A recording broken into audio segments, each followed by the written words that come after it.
all season, and last night would be no different. And there it goes. Another hit. See you later. And Desmond lifts one high in the air to left.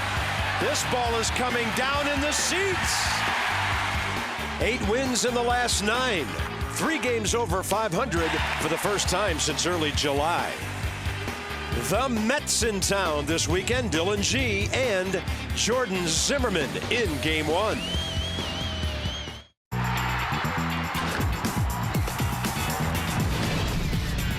Washington Nationals baseball.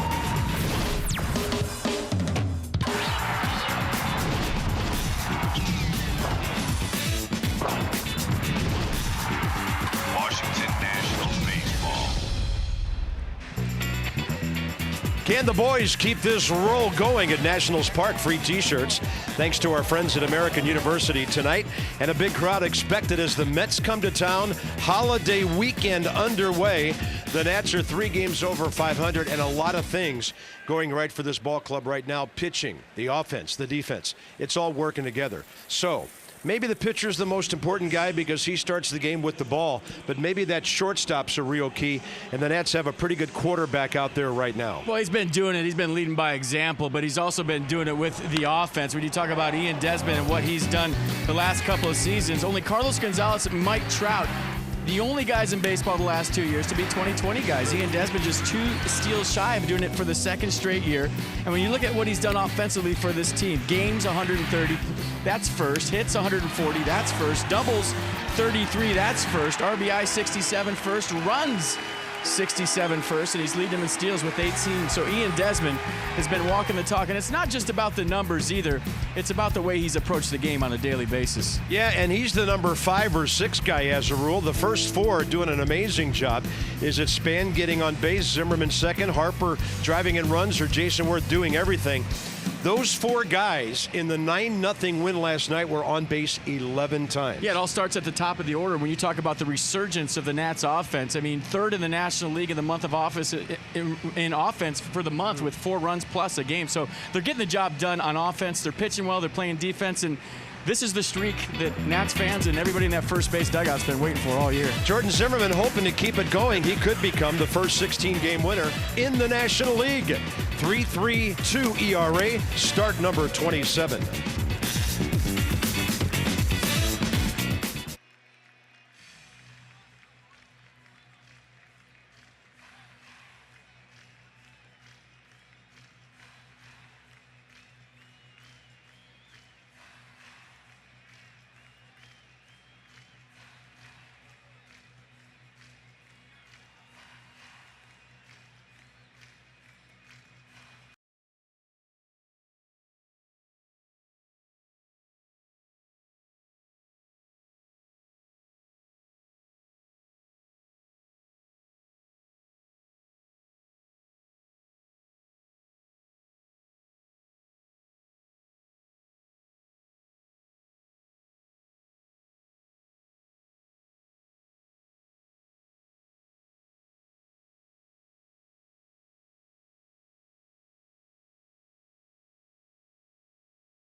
On Masson, brought to you by PNC Bank, for the achiever in you, and by Kia. Visit Kia.com and learn why Kia is one of the fastest growing car brands in America. From the Anacostia to the first base gate out to center field, people are excited about what this ball club is doing right now. Train celebrating its 100th anniversary by offering irresistible financing. It's hard to stop a train, really hard. So the humidity reasonable. It's 88 degrees, warm day in the district. The Mets are 13th in the league in batting average at only .239, but they're 7th in runs. Daniel Murphy's done a lot of damage against Jordan and against the Nats. 3 home runs against Zimmerman career. You might notice David Wright is out, strained his right hamstring August 3rd, and they're just not sure if he'll be able to play again this season. 7:05, first pitch right on time, and Zimmerman misses outside to the speedy Eric Young. Young hitting .250 for the Mets. He's at .255. And here's Jordan Zimmerman making his 15th career start against New York. He's on his 3rd pitch already. We haven't even had time to introduce him. Getting it and going tonight. Last time out, the 7-2 win Saturday at Kansas City. His 15th of the year, tied with Adam Wainwright for the league lead. Went 7 2/3. Gave up 8 hits, 2 runs. And he struck out 7 and walked 1 through 114 pitches. So fastball, curveball, slider change is what Eric Young Jr. seeing right now from Jordan Zimmerman. EY Jr. 2 for 3 career with a walk against Zimmerman.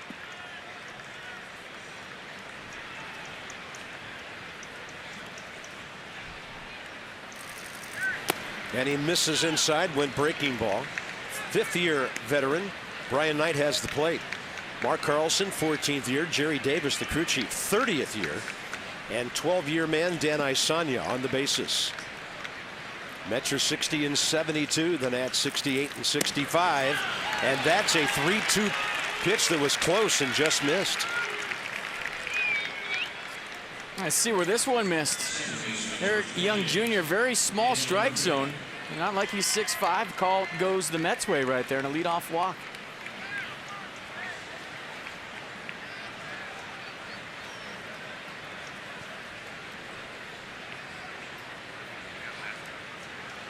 That'll bring in Daniel Murphy, who is 6th in the National League with hits, 150 of them. And Young on the move, and Ramos can't get a handle.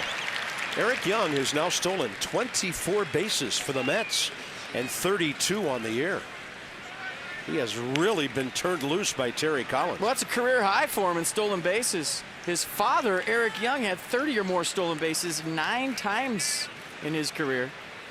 And the Youngs are the 5th father-son pair to each swipe 30 stolen bases in a season. See if you can name the other ones, Carp, without looking at the notes. Father, sons? Yes. What about Maury and Bump Wills? That's one. Really? Yes. That was a wild guess on my part. Pretty good. That's the one I would have struggled with. Alomars, the Bonzes, and the Cruzes is this. Nice. Jose Sr. and Jose Jr. Murphy hits one to center. Pretty deep. Span after it. And right at the edge of the track, he'll take it, but Eric Young goes to 3rd base. Yeah, I'll give you an A+ on that answer just for getting the Wills. That was outstanding. It set the defense for the Nats behind Zimmerman. Harper, Span, Worth, your outfield. Desmond Zimmerman left side. Rendon LaRoche right side. And once again, the Buffalo behind the dish. Wilson Ramos. So the Mets get a runner to scoring position immediately. Good news for Zimmerman and the Nats. You're not facing David Wright. It's Andrew Brown. .280 hitter in his first 100 at bats this year. Andrew Brown, 28 years of age. And the Mets signed him as a minor league free agent back in January. Hit .340 at Las Vegas this year. Major league time previously with St. Louis and Colorado. Fastball up and away, and this ball's popped up. LaRoche, Rendon. It'll be Anthony Rendon in foul ground. Just has to fire it home to send that runner back 2 down. And I'm telling you something. There is a vibe in this ballpark that maybe we haven't felt in a while. The fans are into every pitch so far and cheering loudly on the first 2 outs of the game. There's a feeling that's different around here. Agreed. Plus, free stuff never hurts, giving away a T-shirt.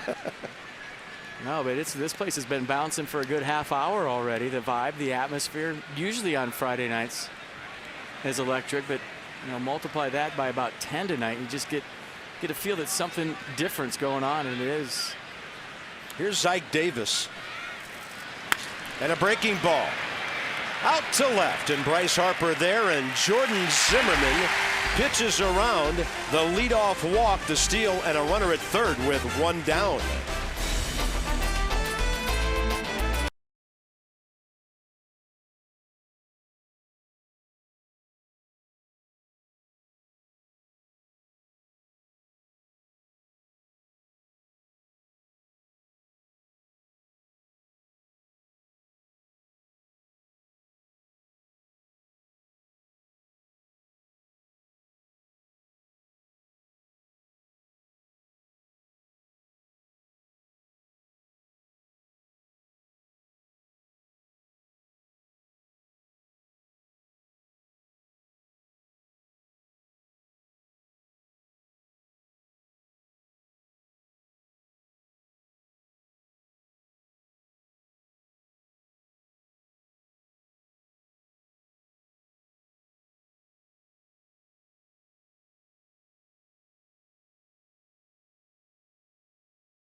And here come the Nats with the bats. Batting average at a season high 249 now. A lot of production last night. Starting lineup brought to you by Mazda. We believe if it's not worth driving, it's not worth building. So Wilson Ramos, the most productive Nat, at least from a batting average standpoint, against the Mets. Not only on our ball club, but anybody who faces New York. Wilson catching every night, and here's Dylan G. 10 career games, 4 starts against the Nats, 6-2 with a 2.86 ERA. But the last time he pitched here, July 27th, he gave up 3 home runs. And the last time he pitched, he took the loss in the Mets' 11-3 loss against the Tigers on the 25th. Pitched 6 innings, allowed 4 runs, season high 10 hits, struck out 2 and walked 2, 108 pitches, 65 for strikes. Desmond, Span, and Harper went deep in that game. To the right side, a pretty good scoop by Ike Davis, who's very smooth over there, and Dylan G covering in good fashion for the first down. Well, stay with me here. This is literally meet the Mets. Young Lagares Brown, the outfield. Quintanilla Flores, left side. Murphy Davis, right side. And Darno behind the plate. Yeah, they like that young catcher. And Wilmer Flores, more of a pretty good bat rather than a defensive guy over at third base, spelling David Wright. David Wright, by the way, is down in Port St. Lucie, rehabbing that hamstring. But the Mets are kind of doubtful he'll be able to play. Here's Ryan Zimmerman from David Wright's old neighborhood. And the fastball's in there. He's 4 for 22 with 4 walks career against Dylan G. And of course, the Mets dealt to blow this week with Matt Harvey and that whole situation.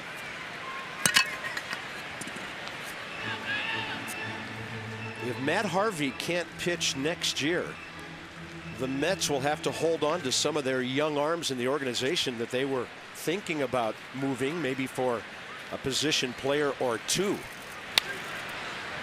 They've got pitching depth in the organization, but they don't have anything to speak of as far as position players. So Harvey lost for the year what they're calling a partial tear of the ulnar collateral ligament. That's still in between whether he's going to have that operated on and go with the big TJ surgery or just rehab it. 1-2 to Zimmerman. Off-speed pitch inside. I guess they're waiting for the swelling to go down, and then they are able to take a better look at that ligament to determine which way to go. I mean, with the success that you're having with Tommy John surgery nowadays, you'd think, a lot of people say get it done, get it over with, and come back stronger than you were. Zimmerman chops that fair ball, and from behind the bag, a pretty good play by Wilmer Flores. 2 outs.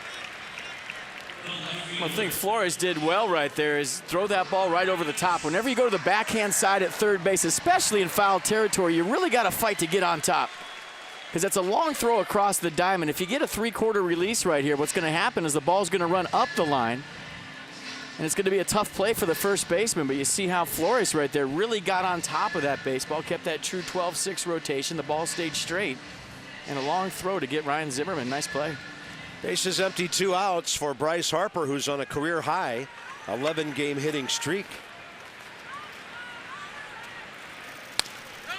First double-digit streak of his career. And Bryce went opposite field for the second time this week. Yeah, changeup down away. Very easy swing. Barreled it up. And it wasn't like the wind was blowing out to left. Just smoothed it out to the flowers in left field. It was 19th home run of the year, and some high fives and a helmet taken off from a guy that would homer later in the game. 1-1 to Harper. Batting average up to 280. On base percentage up to 379. He's 3 for 5 with a home run against Dylan G. Fastball away. See, that's the pitch G wants you to swing at right there. Chase that 2-seamer down the way. Hit a ground ball, beat it into the dirt. That's a good take, borderline pitch.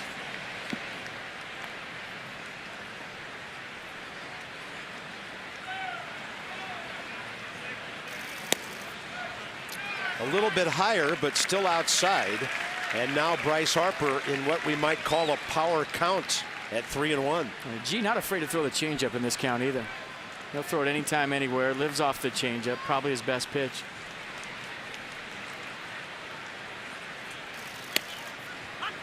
Not a whole lot of mystery here. G facing the Nats for the 5th time this year. Jordan Zimmerman, the Mets, for the 4th time. Say it's the same old G. Nats lead the season series 7-5 and 4 out of 6 here.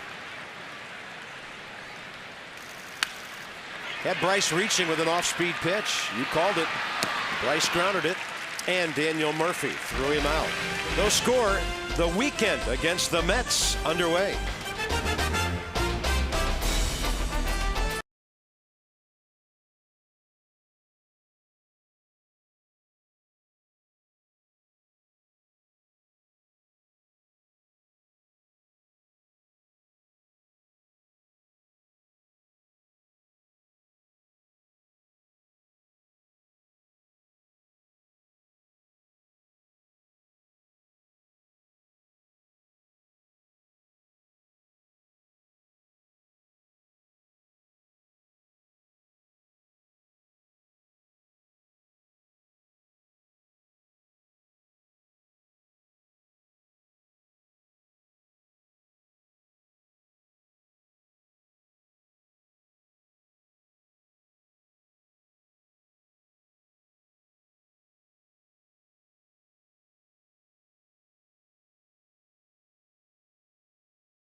On the warm side, no score. Mets have the game's only runner. 5-6-7 due up for them. Second inning presented by Luna. Call for the Luna double this weekend. Get your second room of flooring free. 877-241 Luna. With last night's win, the Nats are now 10 over 500 at home. Jordan Zimmerman's been great at home all year and really throughout his career.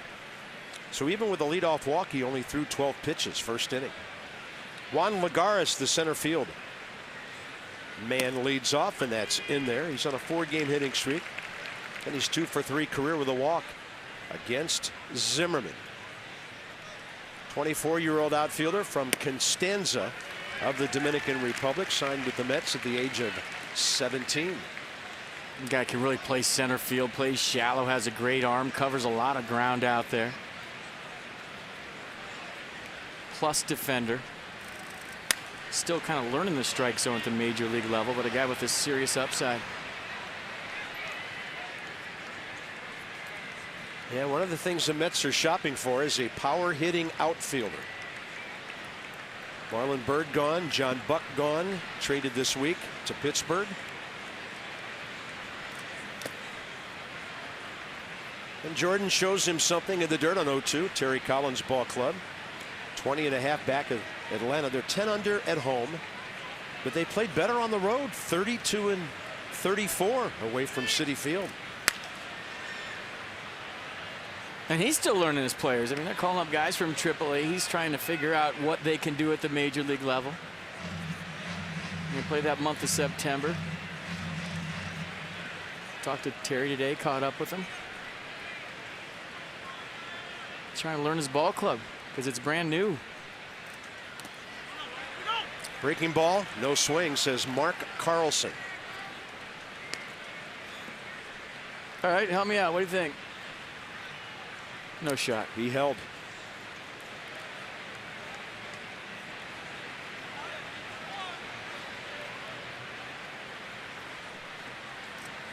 Challenge fastball, and Desmond elevates to grab it. That ball was roasted. And rising too, right? Seemed like it. He doesn't make that play, that thing might go to the bullpen fence. Yeah, that might have had 2, maybe 3 bases written on it. How hard it was hit. If that gets over the head of Ian Desmond, look out. Just a low liner, but it looked like it was on the rise. Desmond with a leap, not a problem. Got to give with that ball a little bit because it's hit so hard. Nice play. That was well within his range on the vertical leap. You look at Ian Desmond, and you look at an athlete who probably could play any sport that he wanted to. Like, I have no idea what kind of cricket player he would be. Yeah, I was going to say. But I think he'd be pretty good at basketball. Gymnastics?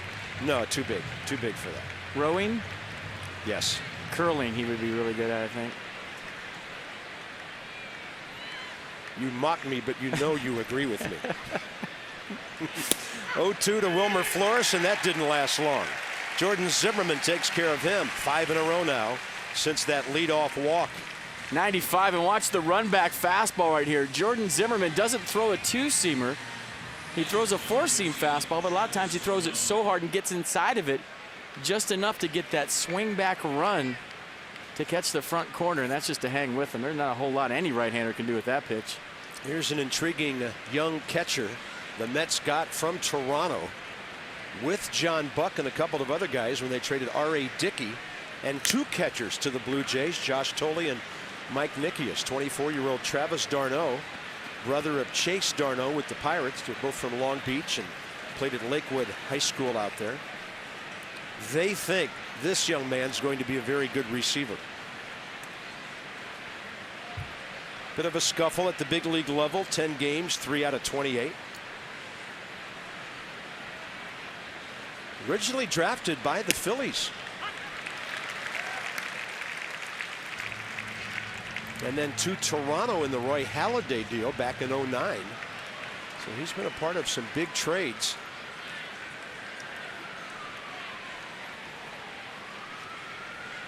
And Zimmerman just shows him that slider outside. The count 0-2.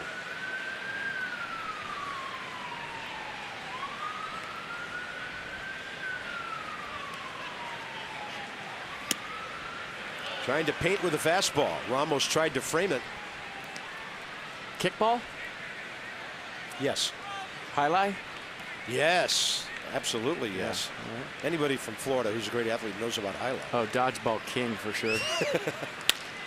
And a bouncing ball to Mr. Whatever sport he wants to play, except for gymnastics. 1, 2, 3. Jason Worth, followed by Desmond and LaRoche. No score early.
AFCEA, the Association for Global Security Professionals. And Julie with our sideline report. Good evening. Hey, good evening, guys. Well, Jason Worth is someone who has never backed down in the face of adversity, and he's also someone who has never had any doubt that this team has what it takes to make a run at the postseason. And last night, in talking to him, he likened the expectations that this team had placed on itself sort of like a hangover. He said, we're just now shaking it off. We're just now coming out of it. We're playing good baseball, which we haven't been able to play consistently all year. And so he said, we're not going to back down. We're going to keep on going. There is plenty of time to do a crazy thing. I love that. And he also said, the way we're doing it right now, to get hot late, that's the best way to make it in. Well, look at the last 3 world champions coming out of the National League. How well were the Giants twice and the Cardinals peaking when it meant the most? Well, I talked to him today. I said, man, it's sure fun to watch you play. And he said, well, it's fun to be me right now and play. And I said, well, I would know nothing. Fun to be me, huh? Yeah, I would know nothing about that with the way you're playing. You're having a good time. It's nice to see.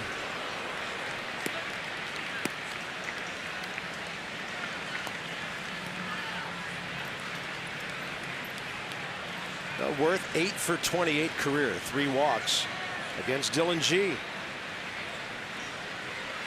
In the next day or two, he'll be popping up in big fashion on the National League batting departmental leaders stat sheet. And right now, his .329 would be tied with Chris Johnson for second in the league, 4 points behind Yadier Molina. Pretty good slider by G right there.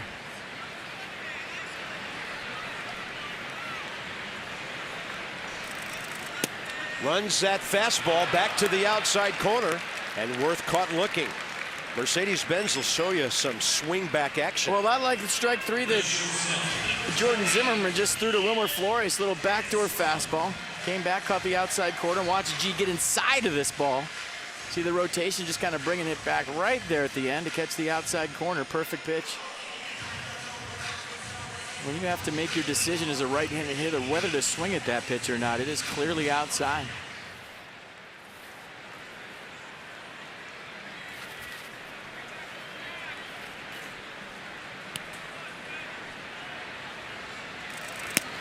Fastball well outside to Ian Desmond. Doing it all right now. Last 8 games, 9 RBIs, 8 runs with 3 homers, and he's 15 for 32. That one got near the trademark on his bat. Up and in. Let's go inside the numbers with STG Inc. and where he ranks on the ball club. I mean, first in almost everything. Amazing. Well, those 131 games played, they've all been played full speed. I mean, everything he does is hard, whether he's running out a ground ball, stretching a single into a double, scoring from first base on a gapper, and like we noted, breaking up that double play down by 6 runs in Kansas City the other night. And let's go back to last night and check out his 20th homer of the year.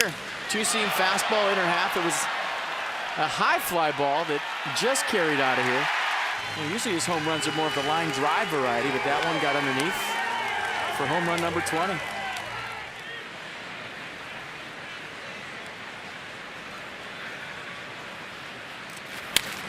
Bouncer by the mound and up the middle for Omar Quintanilla. 2 outs. Dylan G off to a good start here. 5 in a row to start the game. And he'll face Adam LaRoche, who he's retired 14 out of 17 times. Become a 2014 season plan holder now. Receive bonus e-cash and multi-year price locks. These special offers expire September 30th. Go to nationals.com/2014. Some restrictions apply. And I can vouch for the fact that being a season plan holder with a ball club is a very good thing. Maybe some nights your tickets don't get used. You can cash them back in for future games. Take care of your friends, your family. It's a great way to see a lot of baseball in Nationals Park for a great price.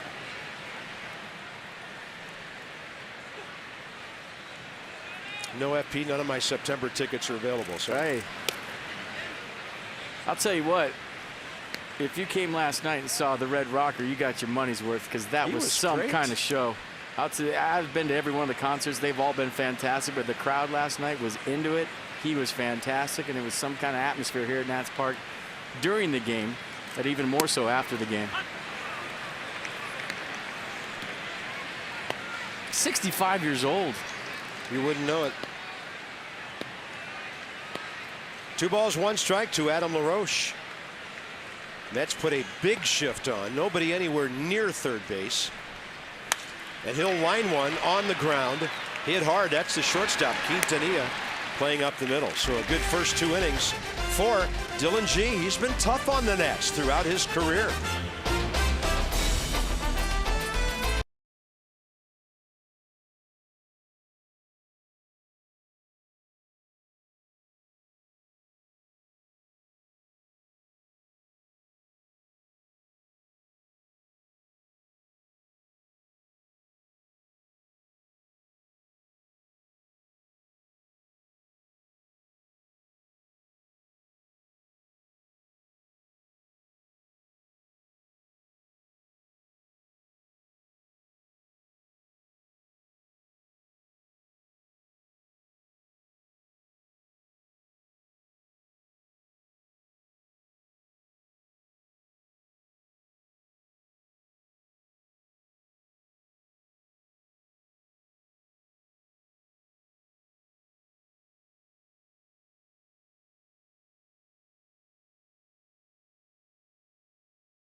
And he went 7 innings, gave up 3 hits, struck out 8 for his 8th win of the year, but didn't start out pretty. First inning, a couple hard hit balls, a walk and a base hit, pitched around it. Right in the ship about the 3rd, and absolutely locked in. Cruise control after that. Went in the clubhouse between innings, and Rafael Soriano said, hey, it looks like your arm is dropping down. Get your arm up. He got on top of it, and the rest of the night was smooth sailing for Gio Gonzalez as you look at his numbers. ERA at 3.56 now, 8 wins on the year, and there's the smile that hasn't always been there, quite frankly, this year, and it's nice to see a lot of smiles around the house lately. Gio told me today, if you would have told me, and I'm quoting him, that I was going to go 7 innings on 109 pitches. After the first 2 innings I had last night, I would have thought you were nuts. I mean, he was tremendous over those last 5 innings. Omar Quintanilla leads off for the Mets, top of the 3rd, 27 pitches. Nice ratio, 19 strikes for Jordan Zimmerman. Quintanilla hitting .221. He's 3 for 8 with a walk against Jordan. And then Dylan G and Eric Young.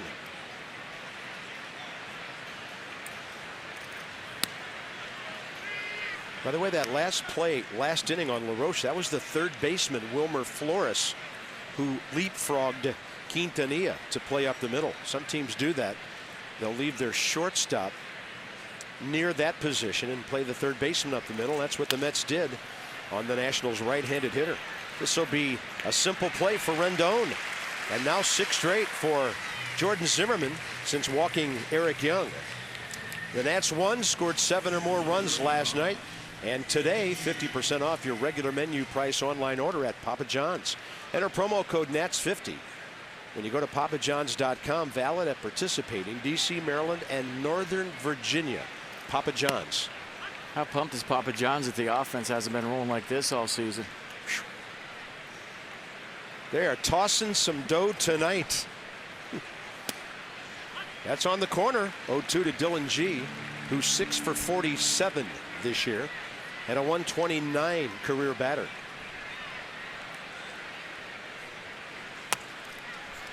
He chops it. That ball stays fair somehow.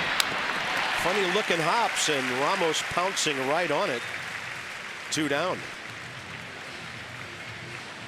I thought it was funny the ball stayed fair, but how did he make contact on that pitch? Nasty slider in the dirt. I don't know if he hit the ground first before he made contact or not.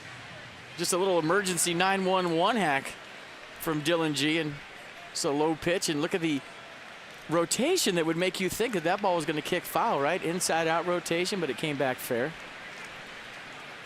Good play by Ramos.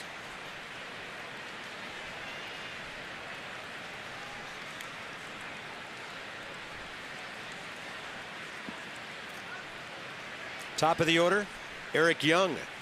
Walked on a borderline pitch first time, stole second, went to third on a fly ball. He was there with 1 out to start the game, but Jordan went to work and popped up Andrew Brown and got Ike Davis to fly to Harper. Rendon waiting. Jordan's on one of those early game rolls where he's getting outs in a hurry. 9 straight in a scoreless game.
As you enjoy a cold one to look forward to Miller time later in the game, brought to you by Miller Lite.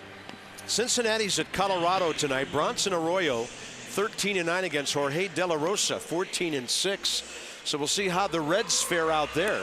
The Nats on the verge of overtaking Arizona, but that doesn't mean a whole lot. Cincinnati is the target, and we'll see how they can do with a weekend at Coors Field. You know, watch the rundown today, and they had the percentage next to all these teams of if they're going to make the playoffs. That means either winning the division or being a wild card. Pirates 95.9% chance, Reds 87.8% chance, Diamondbacks 10.1, and the Nats 7.6. That was according to coolstandings.com. Based on schedule strength, how the team's playing, whatever. So to quote FP, so you're saying there's a chance. So you're telling me there's a chance. Nice. Hey, that doesn't.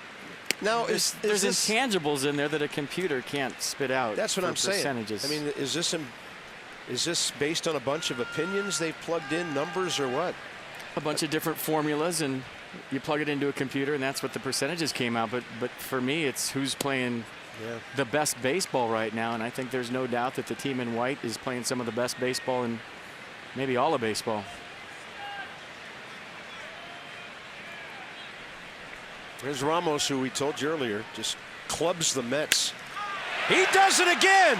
Bullpen! See you later! The Nats are on top.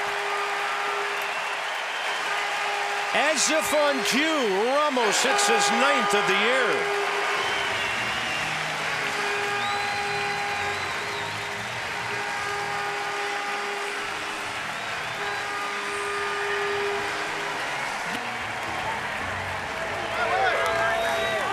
There's Buffalo.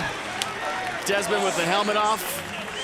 High fives in the first base dugout. That wasn't as if on cue. That was totally on cue. A guy that's had absolute ownage against the Mets all season long continues right here, and there goes the no-hitter. Here's Anthony Rendon. Dylan G gives up his 21st homer of the year. Just caught a little slider out in front, backed up on G. Ramos caught it out front, pulled it, put the Nats up 1-0. That is a strong young man.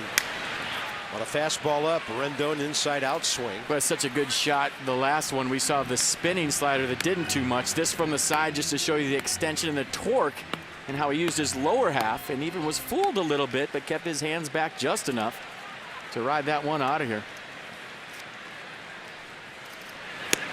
Fastball inside to Anthony with Zimmerman on deck. Watch the rotation on the G slider. Just spinning right, didn't break, kind of backed up right onto the barrel. And G knew it. You saw the reaction, and Ramos strong like Buffalo. I really like it when he can protect that hamstring by going into a home run trot. Nats hit their 129th of the year. Slider away. Rendon works the count with the pitcher on deck to 3-2. Big crowd tonight. Looks like over 34 to 35,000 in the yard. Rendon base hit up the middle. His first career hit in 12 at-bats against Dylan G. G almost got this. Watch Dylan G's glove. Try to do the around the back thing right there. Just got past him. Ground ball up the middle. Nice piece of hitting. Jordan Zimmerman, 6 sacrifice bunts this year, 28 in his career. With Lee Vaughn departed a while ago, he is the best bunter on the pitching staff.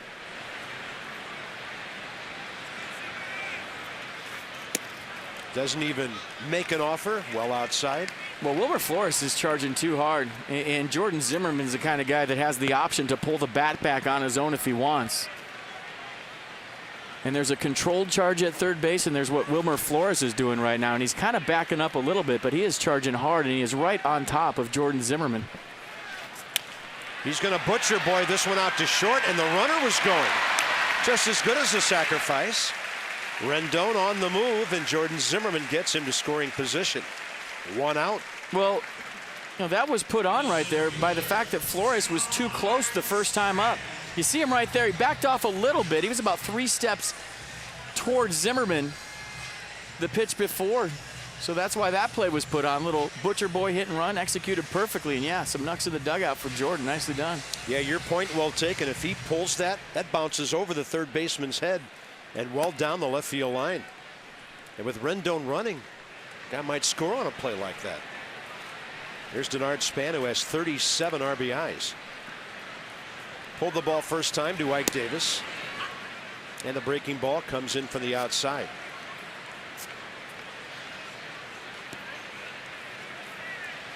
$19 for 50 with 5 walks during his hitting streak, tying a career high at 12 games.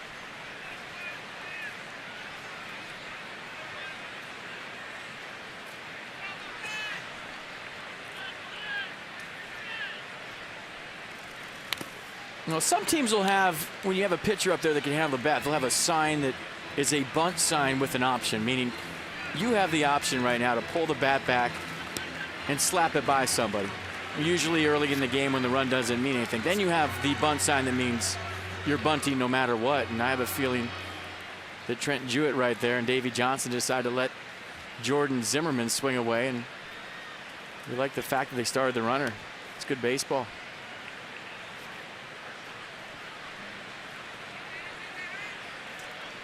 Oh, 0-2 to Span.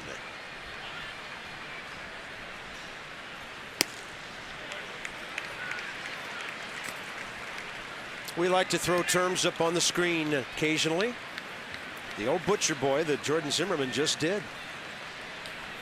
Sam the Butcher from the Brady Bunch. It's named after him.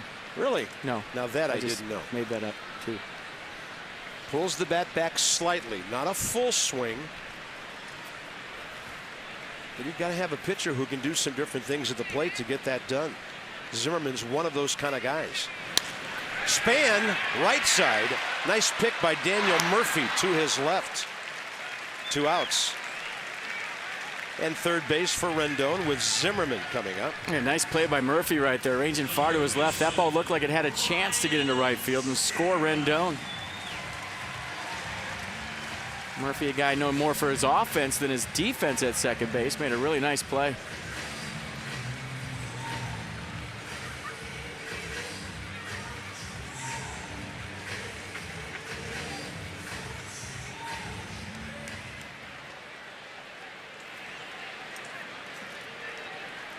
Ryan Zimmerman, 61 RBIs. And over his last 10 games, batting nearly .370. Now that batting average with runners in scoring position has slipped a little lately. It's at .293. But he's been at .310, .315 most of the season.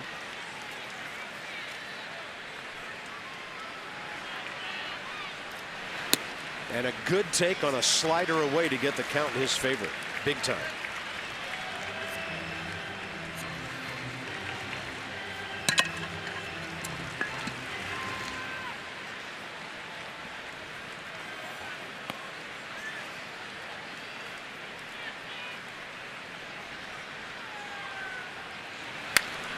In the air to right, and Andrew Brown is under it. Nats will get a big-time leadoff blast from Wilson Ramos. He's 1 homer away from joining that double-digit club. So that's his 9th, his 28th career home run, and the Nats blast their way on top.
as our troops, our wounded warriors, salute them, wave our ball caps.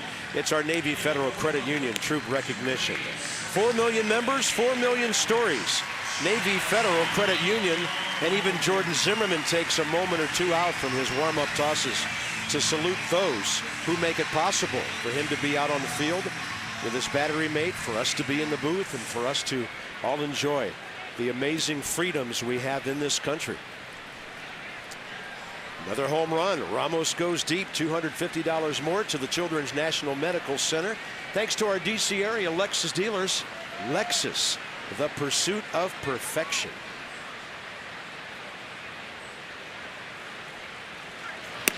Jordan Zimmerman against the man who's the key matchup for him in the Mets lineup tonight, Daniel Murphy. Fly ball to center field first time. 9 for 32 career with 3 home runs. That was his 36th pitch, 26th strike.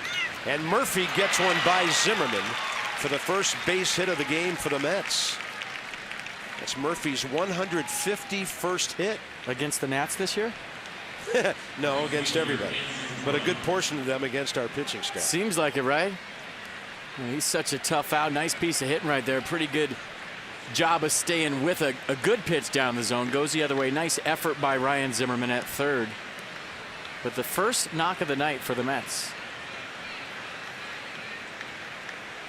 Jordan goes to the stretch for the second time. And he'll face Andrew Brown, who was a key out in that first inning when he fouled him out down the right field line. Rendon went and got it, threw it home, and speedy Eric Young had to stay at third base.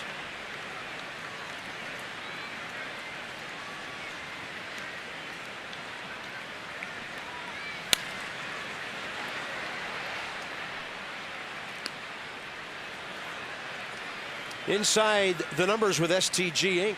Best records at home last 2 seasons. I mean, Max Scherzer's been crazy this year. You know he'd be at the top of the list.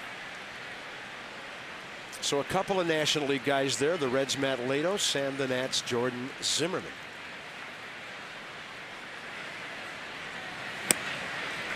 Serious gas up and away. Uncatchable. 0-2.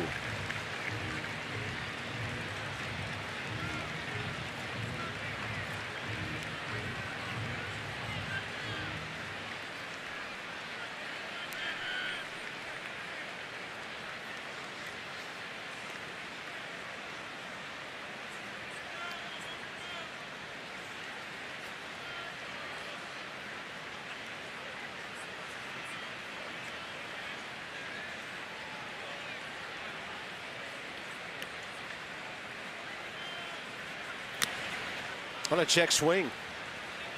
Foul tip. Oh, you remember last outing in Kansas City, the pitch for Jordan was the slider. I mean, it was filthy all night long. It's a pitch that he didn't feature in the previous outing, but had a good feel for it against the Royals and was dominant with the 7 strikeout, 1 walk performance. Yeah, 1 out short of going 8 innings for the 7th time this year. Anthony Rendon under a towering pop-up, 1 out. Ike Davis and Juan Lagares now the next 2 Mets. Ike Davis is an interesting situation for New York. He's arbitration eligible at the end of the season. And last year he hit .227. This year he's hitting just above 200. And they're at kind of a loss to explain what's happened to his batting average. I mean, he hit .302 2 years ago. Didn't play a lot of games. He was hurt that year. He's been swinging better for the Mets. He's seeing the ball better, kind of commanding the strike zone a little bit better, and having a good August. And as we say that, he puts the Mets on top with an opposite field shot to the bullpen. Even last year when he hit .227, he hit 32 home runs. 2-1 New York.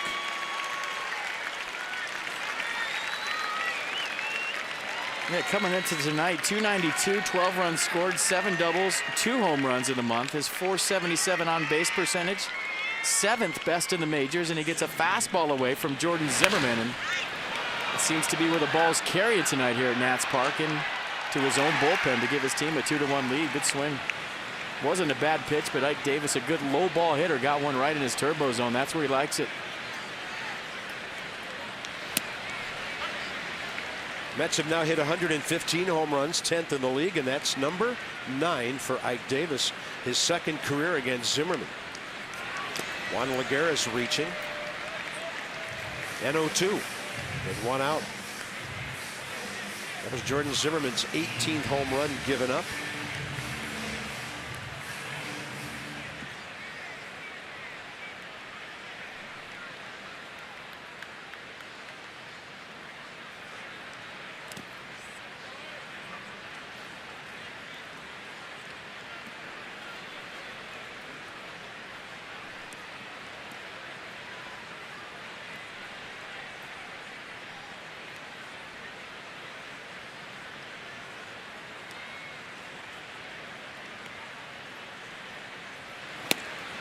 Way outside. Looked like a fastball for a while. And Jordan Zimmerman, his second strikeout. Nissan will track it. You see the whole sequence away and then goes with a slider right there at 86 on the black. And Lagares thought he saw a fastball, got a slider, good pitch. Give up a home run, 2-run homer right back in the strike zone. Get yourself a K. Not rattled a bit, and you really never see Jordan Zimmerman rattled at all. There's Wilmer Flores from Valencia, Venezuela. Signed with the Mets on his 16th birthday back in '07.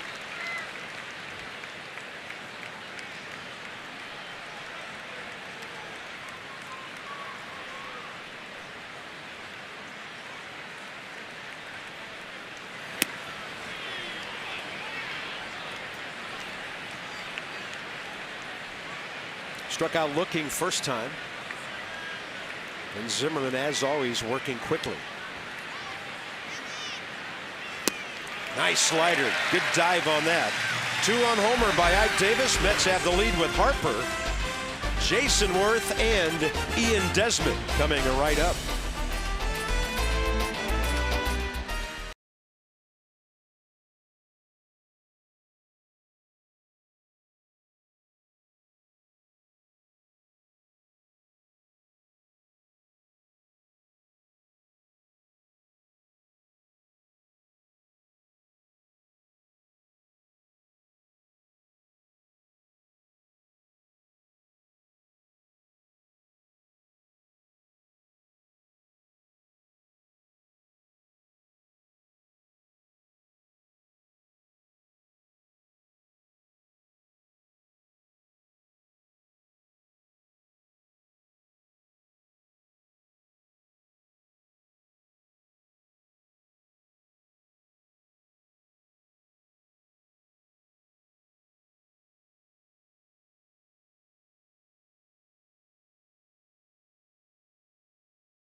I don't know. Who is that? What is that? Cow? Killer reindeer? I thought maybe Blitzen gone bad? I don't know. I thought he was maybe a how now brown cow, I guess. Tom Jefferson, easy win. Bottom of the 4th inning. Harper, Worth, and Desmond. Visit Kia.com to learn why Kia is one of the fastest growing car brands in America. And against right-handed pitching this year, Bryce Harper way up there at 318. It's about 30, almost 40 points above his regular average Worth. I mean, his numbers are pretty much the same across the board against everybody. And Ian Desmond will pick up a bat and a helmet here in just a moment. Big breaking ball from Dylan G with a lead to work with for the first time. Harper bounced out to second on an off-speed pitch first time.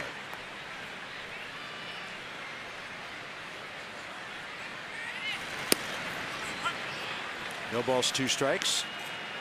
Wait, see how Travis d'Arnaud framed that? And talking to the Mets people today, they said he's as good as anybody framing the low pitch and presenting it as a strike. Watch his hands right here.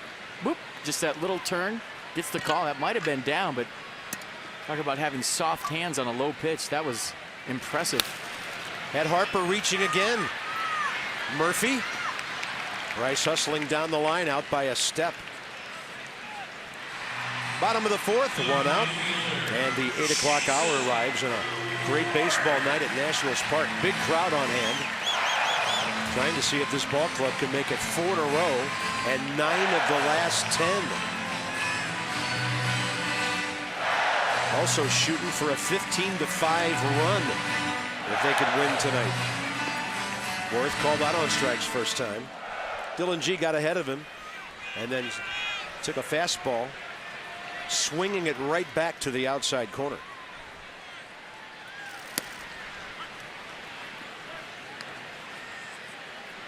Dylan G, 27 years of age, from Cleburne, Texas, Dallas area.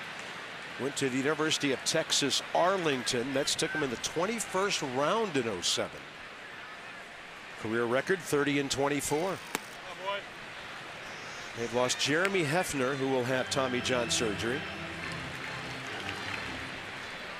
So, along with the Matt Harvey situation, there's a lot of problems on their pitching staff, and not much from Johan Santana in the last 2 years.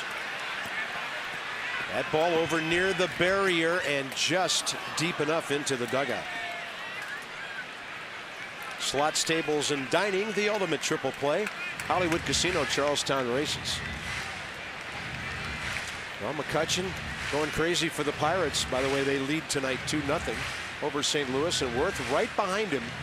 Guys getting on base. Jason came into this game with an on-base percentage of .406, which would be the 3rd best in the National League.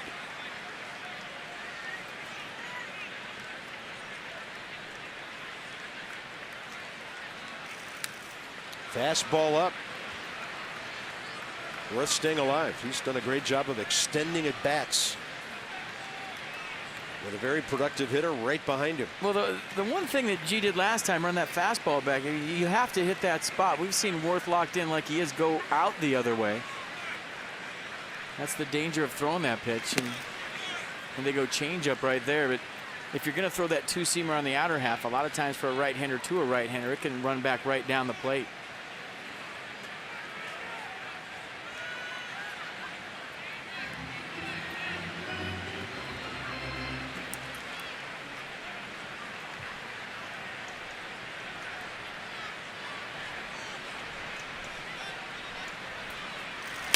And a 2-2 hit right at Wilmer Flores at third. Couple of quick outs for Dylan G here in the 4th inning. And that's what he does. His 3.56 pitches per batter face this season is the 2nd lowest mark in the majors. So he's a guy that's going to throw strikes, but he's also a guy you got to elevate. He'll leave something out over the plate for you. It's just a matter of, in that at-bat, do you get that pitch and what do you do with it? Yeah, this is interesting. In his last 8 starts, he has induced 74 fly ball outs, the most in the majors. Tonight he's got 9 ground ball outs in this game. 9 of his first 11. He's keeping the ball down nice. He's changing speeds nice. And Desmond sounded like he cracked his bat. Another ground ball. Flores takes care of it. 10 ground ball outs in 4 innings. And Dylan G operating well with a 2-1 lead.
The Nationals on the Acela Express, and if you don't know by now that there's 16 daily departures between DC and New York, I cannot help you. Book now at Amtrak.com. 2-1 as we head to the top of the fifth. Story of this game, good pitching, but a couple of mistakes and some long balls. Wilson Ramos with his 9th home run of the year put the Nats up 1-0.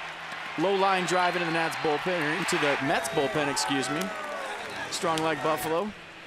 And Ike Davis going the same spot pretty much. Little two-seamer down the way, rides it into the Mets bullpen once again to give the Mets a 2-1 lead. 7-8-9 for New York. Darno, Quintanilla, and G, top of the fifth. That ball hit hard out to left center. That's going to hit the wall out at about the 385 mark. And Travis d'Arnaud breaks an 0 for 8 with an extra base hit.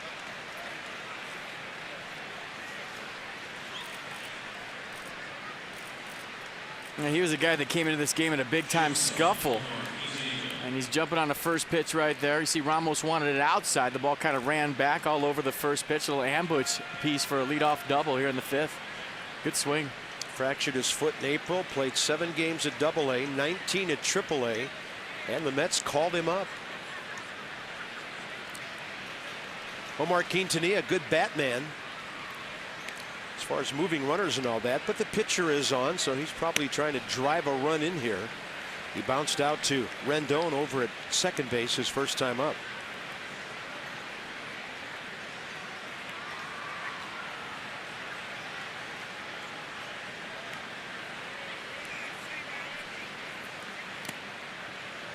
You know, I'm sure I'll get some help on the internet during the break, but d'Arnaud has a lowercase d for the first letter in his last name. I don't know that I've ever seen that before. D apostrophe A-R-N-A-U-D.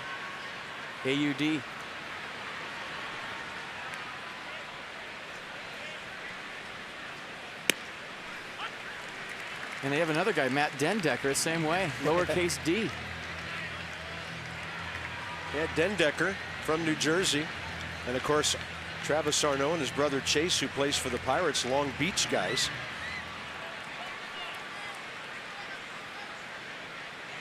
I don't think I've ever seen a last name start with a lowercase letter before. Let alone 2 on the same squad. And both D. It's got to be some sort of major league record. Call Elias right now. Quintanilla. That's not a good result for the Mets. Ball in front of the runner, so having to stay is d'Arnaud. And a 6-3 engineered by Zimmerman and Ian Desmond. Right now you can bid on game-used items from your favorite Nats. Available items like bats, game-used baseballs, caps, lineup cards, and jerseys. Go to nationals.com/auction. It ends Sunday at 8 p.m. Eastern Time.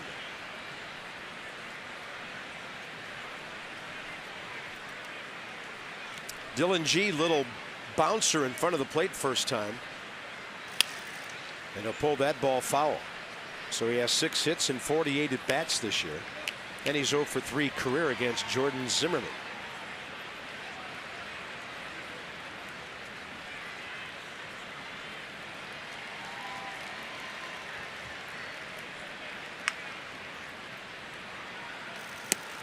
Good breaking ball away. I mean, is it French? You would think so. Right? You think a guy that played in Montreal for 4 years would know that, but not everybody had names on the back of their shirts.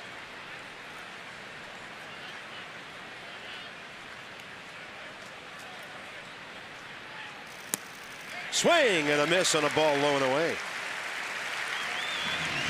4 strikeouts for Jordan Zimmerman, 2 outs here in the fifth.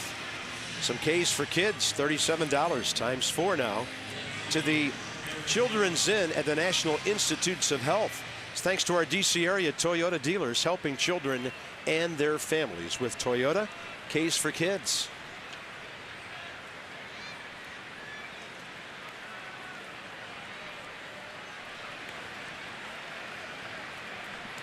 Eric Young has walked, stolen a base, and grounded out. He's grounded out again. How about Jordan Zimmerman? Leadoff walk in the first, shut the door. Leadoff double in the fifth, shut the door in a 2-1 game.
Sure seem to be a lot of smiles around this house lately.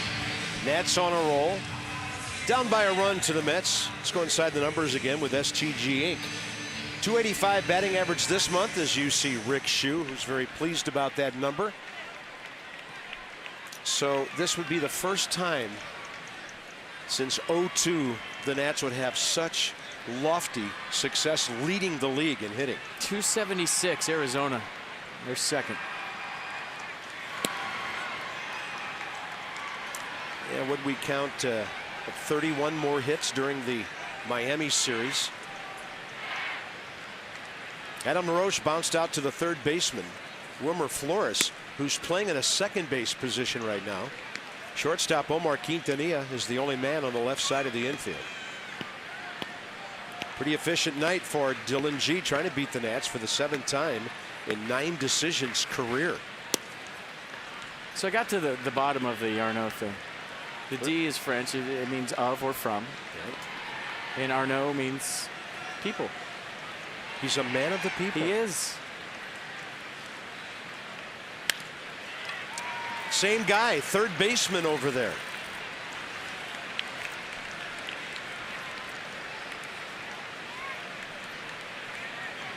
Then, of course, we have a LaRoche on the ball club. Big L, little a, big R. Here's a big R right here. Ramos. I mean, that was a low laser beam of a line drive he had out of here leading off the 3rd inning. Well, if I ever have any problems with Mr. Met, he's my guy, Wilson, because he's a Met killer, and he could help me out with that mascot thing I got going. Maybe you could be in the next commercial and have lunch with Mr. Met and the Philly Fanatic. That ain't happening. You could take Screech along. Pluck out his eyes. Okay, you're good.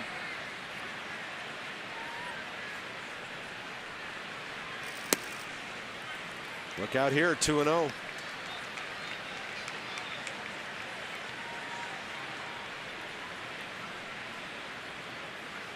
G will give up some home runs, 21 this year.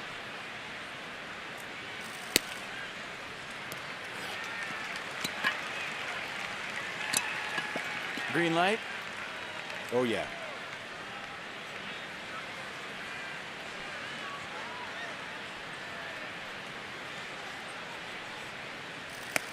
Runs up and in. None of those pitches that close.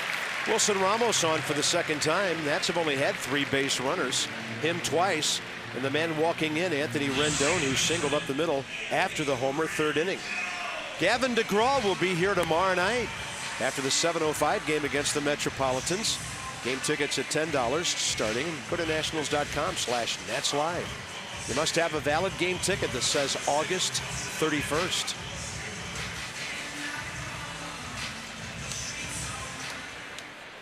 What a musical weekend this is. Labor Day coming on Monday. The Nats will be in Philadelphia for the holiday. There's Anthony Rendon.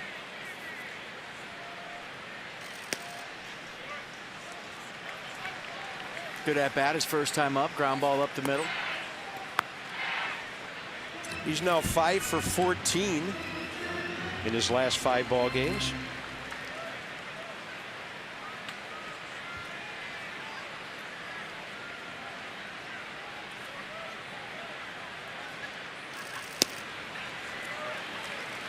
And suddenly losing the strike zone, Dylan G, who get a visit from Travis d'Arnaud. 6 balls in a row. That's where, as a hitter, it's not an automatic take. You know, I've had some managers who say, well, 6 in a row, what'd you swing for? There's 2 ways you can handle this. He's due to throw one right down the middle. I'm going to jump on it. Or you automatically take because he's thrown 6 in a row. I think you do the former. I think you look for a pitch right down the middle and you're looking to do some damage, especially hitting 8. Yeah, but make it a great pitch, right? Yeah, on a tee, right where you want it. Right where he wanted it, but it's up the middle. To the bag 1, Quintanilla throws, double play, inning over. And Jordan Zimmerman will have to lead off the 6th. Dylan G, again, working well with the lead.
By DentaQuest, who reminds you to smile. It's Friday. Affordable coverage for priceless smiles. Ask your broker about DentaQuest. It's a curly W of baseballs here at Nationals Park. Top of the 6th, 2-3-0 Mets, 1-2-0 Nats. For the Achiever in You, PNC Bank, with our minor league report. And from that amazing ball club down at Gulf Coast League, Hector Silvestri, a left-handed pitcher, 20 years of age, from the Dominican. It's only his 3rd professional season. So he went 7-0 with a 1.82 ERA. And FP, I know you've been tracking that ball club on a daily basis. How about the final record those guys had? I have, because I'm an extreme front runner. They won their first game, their playoff game today, 6-1 over the Pirates Gulf Coast affiliate. Drew Ward hit a home run and a double, so that takes the record to 50-9 this year. And their slogan, bring on the Dodgers. Hey, you beat Bradenton 1 game in a row. You're ready for the Dodgers, let me tell you. They want Miguel Cabrera to come down there. They want the Tigers, too. Well, if Tigers will finish the season in Miami, we could maybe be able to work that out. That's the record for domestic record for best regular season winning percentage. The only team to do better than that was the 1992 rookie level Dominican Summer League Blue Jays, who were 68-2. Oh my God. What happened on those 2 games? Mets box score. You can wrap it all up and put it in the 4th inning. Leadoff hit by Daniel Murphy. 1 out later, Jordan Zimmerman gave up an opposite field Ike Davis home run. So both the left-handed batters took him the other way to get those runs. He's only given up 1 other hit. First pitch breaking ball to Andrew Brown, who has popped up twice to Rendon. Mercedes-Benz will track it. Yeah, good late break on the slider right there. Tough to pick up. Rides the fastball back to the corner. One of his best heaters of the night right there.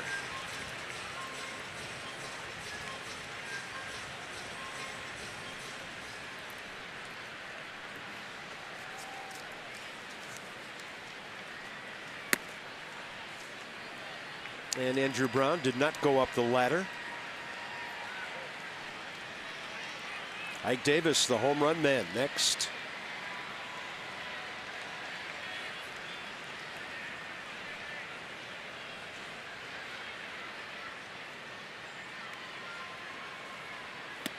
Man, that is nasty on the breaking ball. Big time drop on that. Strikeout number 5. Well, stuff has been there all night for Jordan. His job to keep it right here at 2-1. They made the one mistake, if you want to even call it that, to Ike Davis, but you look at the curveball right there, great leg break. And the reason he wants to keep this at 2-1 is the Mets bullpen this year against the Nationals 0-4 with a 7.18 ERA. They don't have their closer, Bobby Parnell, right now either. He's on the DL. LaTroy Hawkins is their closer. Good looking fastball up around the letters to Ike Davis. Flied to left and then homered to left. Jordan's working so fast. He's holding that left arm back to get time from Brian Knight. When Zimmerman smells the end of an inning, things start happening very quickly. Yeah, I think I might have mistakenly called that pitch to Ike Davis a fastball that he hit out. I think it was a changeup. And this time you see Jordan going with the heat, first 2 pitches to get ahead 0-2.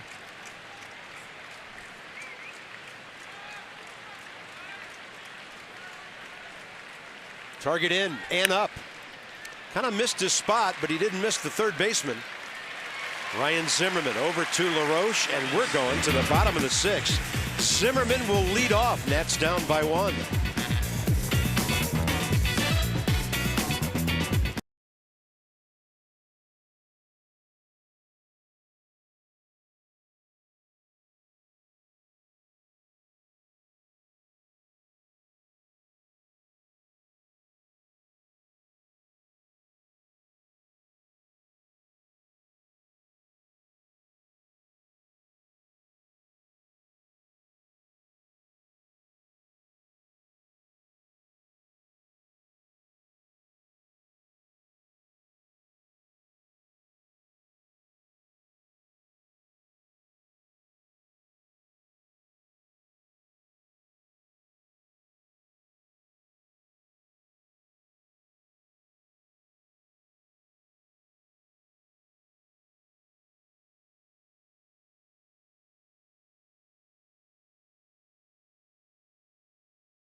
Dylan G, a run on 2 hits. So as we go to Julie, bottom of the 6th inning, starting pitching, focusing in on here. Julie, and the Nats have been pretty solid lately.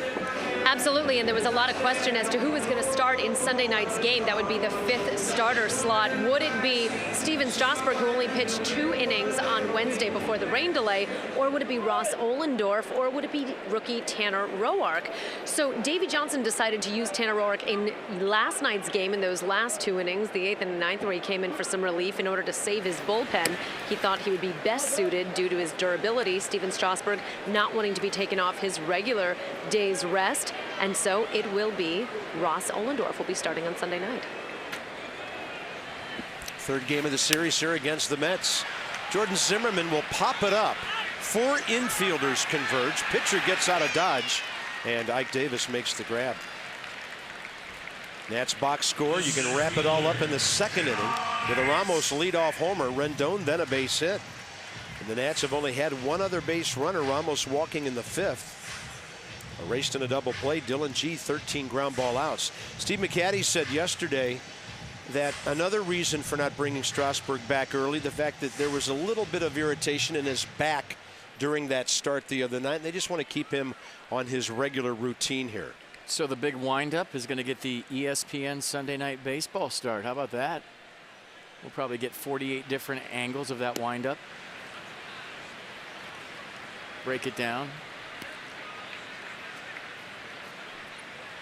That'll be nice.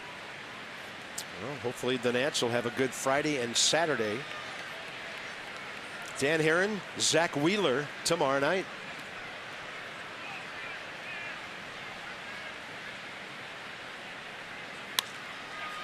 And Span will guide that ball out to center, but Quintanilla eyed it quickly and got out there. And Denard Span's hitting streak on the line. He's now 0 for 3.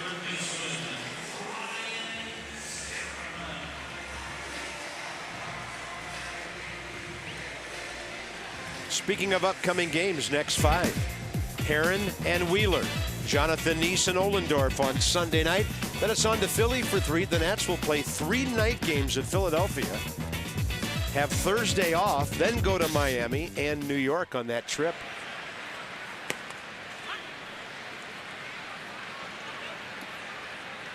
Ryan Zimmerman. Bouncing ball to 3rd behind the bag. Flores made a good play to throw him out, then a fly ball to right.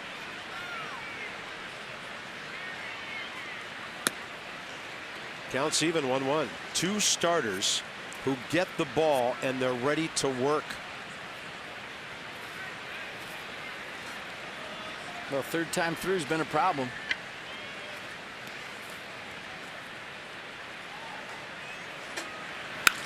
Zimmerman cracks one to left. Loud sound. Flores couldn't reach it. And the Nats have their 3rd base hit, and that gets Harper to the plate here in the 6th inning.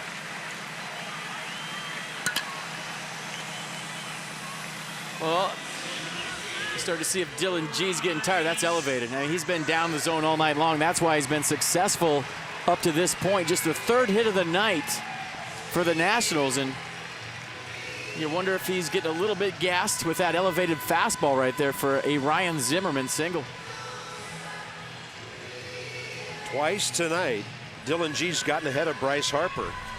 Had him reaching on 2 strike counts for off-speed stuff away and bouncing out to 2nd. But Bryce has had 3 hits and a home run against this right-hander.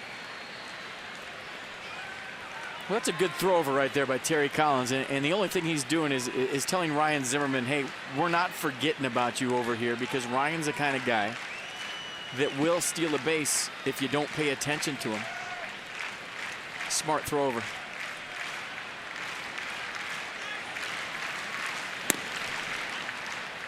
Bryce Harper kind of turned his shoulders and stepped out in a hurry after taking a fastball right in there. Yeah, hitting himself in the head with the bat. He sat on something soft right there and got a fastball right down the middle. G outguessed him.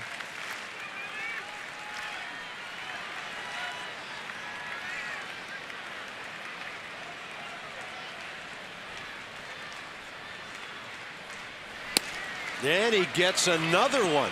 0-2. Nissan will track strike 2. Well, Bryce Harper's telling everybody in the ballpark that he's sitting soft right here off G. Took 2 fastballs for strikes. That one to a corner, good location. With Dylan G in challenge mode right now, and Harper sitting soft.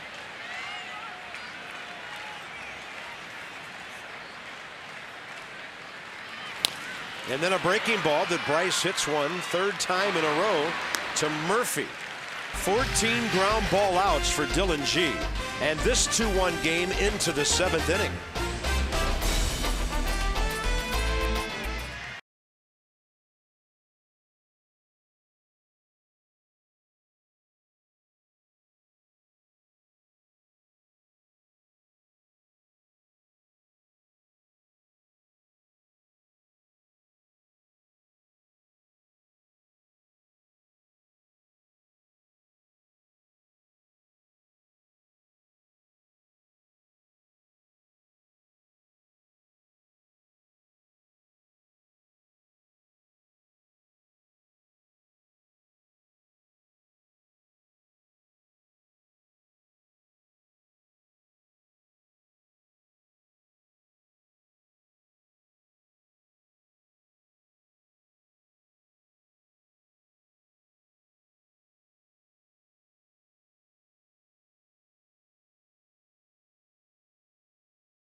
Run back in the 4th. Nationals only run. The Wilson Ramos blast.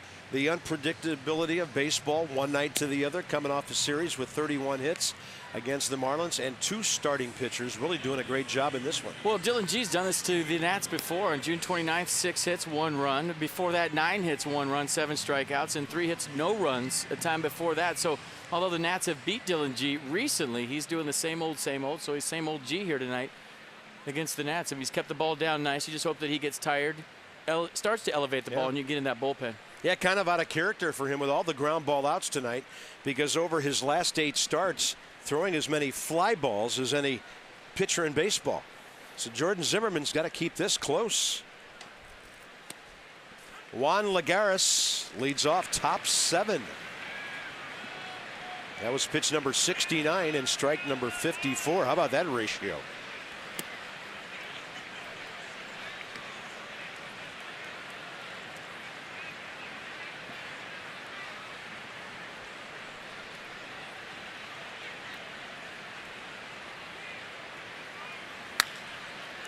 That one under the glove of Adam LaRoche. That's the 2nd time Lagares has hit the ball hard tonight. Lined out to Desmond earlier. And that will be ruled upon shortly. That ball was really hit hard. It was, but we've seen Adam LaRoche make this play before. Just kind of went under his glove right there. Ball hit hard, had a little hair on it after the hop, so they still haven't ruled on it yet. I'd say hit. I would agree with that. Matter of fact, I already put up my scorecard, so it's official. Mets have their leadoff man aboard. That's the most important thing. And here's Wilmer Flores, and he goes up swinging from the heels.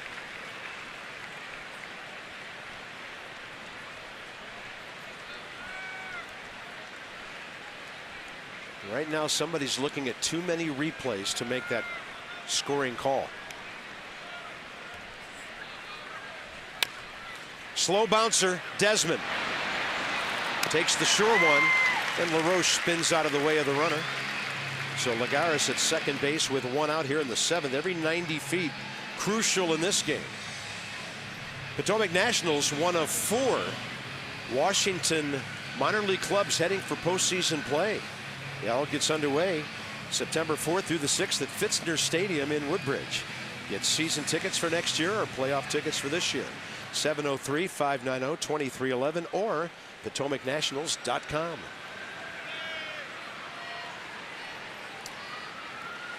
That was a base hit for Juan Lagares, and here's Travis d'Arnaud.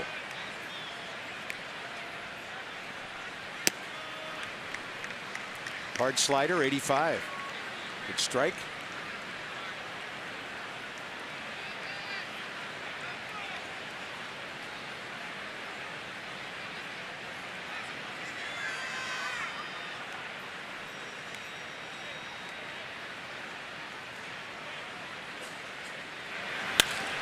And then another slider, this one off the end of the bat. Here comes Denard Span. Long way to go, and he gets there to make it easy. At least look that way, 2 down. And now you have the classic National League situation with the number 8 hitter coming up and first base open. Tonight's copyrighted telecast presented by authority of the Washington Nationals and may not be reproduced or retransmitted in any form, and the accounts and descriptions of the game may not be disseminated without the express written consent of the Washington Nationals. Steve McCaddy will pay a visit. See, this is where he's going to ask Jordan Zimmerman, maybe even Ian Desmond and Wilson Ramos, how they feel about pitching to Omar Quintanilla right here. You know, a lot of ball clubs will choose to walk the 8-hole guy in this situation, especially this late in the game, and especially with the way that Dylan G is pitching tonight. He's shown that he's going to be very stingy with hits and runs. So, you know, Terry Collins not going to go to his bullpen, so there's no threat, nobody up, and this is G's ball game all the way. So if you walk Quintanilla, you're facing Dylan G, who's hitting in the low 100s.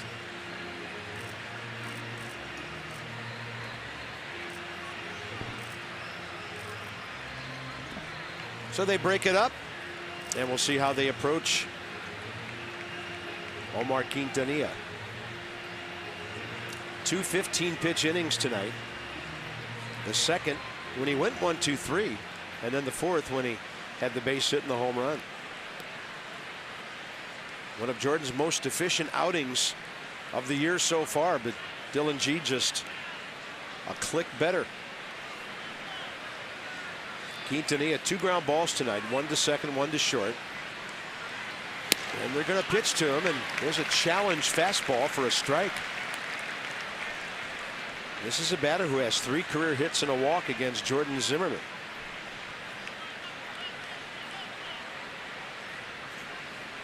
This late, I'm a big fan of going after the pitcher. But there's 2 schools of thought, and you know, I played for Dusty Baker. I've said it before. He would always go after the 8-hole guy, thinking I want that pitcher leading off the next inning. Felipe Alou, a guy that said I'm going to make a pitcher beat me every chance I have. So there's 2 schools of thought on how you go about this.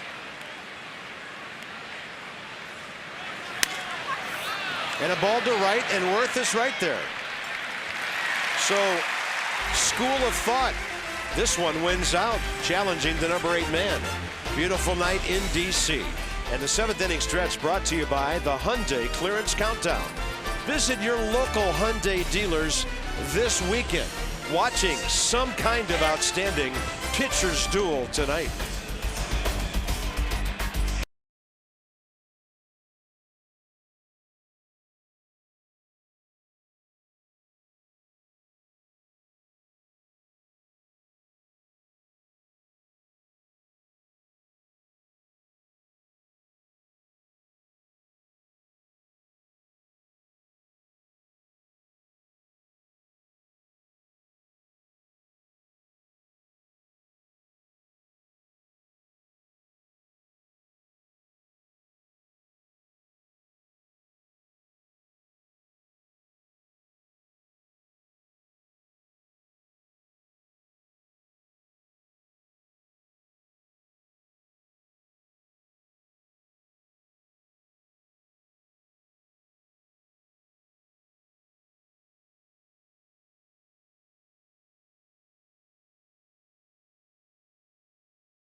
Mercedes-Benz of Arlington and Mercedes-Benz of Alexandria. And welcome back to the pitchers duel, 2-1, and it's been about Dylan G. We talked about the ownage he has on the Nationals a couple of times this year, but tonight he's done a nice job of keeping the ball down in the zone. Lots of ground ball outs, 74 pitches, 44 of those for strikes, but the majority of the strikes, the lower half of the strike zone, and Jordan Zimmerman's been every bit as good. 78 pitches, 61 of those for strikes, so absolutely pounding the strike zone. Gave up the home run to Ike Davis, and that's been it. 14 groundouts.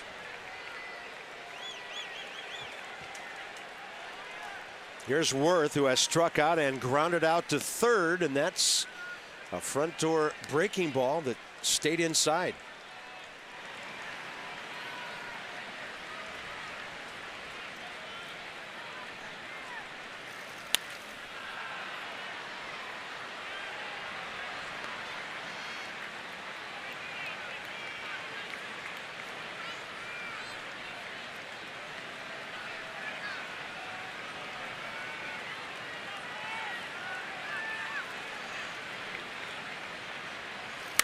And a pitch over the plate, hammered to center, but cruising for it, Lagares. That ball went about 390 for the first out. Ian Desmond, AT&T fact of the game. So he would only be the third man in franchise history from Andre Dawson, who went back-to-back a couple of times, and Vladimir Guerrero, of course, to go 2020. Ian, of course, last year had 25 home runs. There's the Hawk. And he stole 21 bases in 27 attempts last year. I don't know if Nats fans realize this, but Vladimir Guerrero, the originator of the run till they tag you offense. That guy, when he was 19 years old and got called up to the Expos, he swung at every pitch and he ran past every base. And he threw every ball over every cutoff man. And I mean, you talk about a guy that just was raw talent, hitting .330 at the major league level and really having no idea what he was doing early in his career, and he was 19. Unbelievable. Desmond saw a fastball up, but it was too high up that ladder. Mercedes-Benz will show it. Yeah, 2 pitches away, 1 pitch up.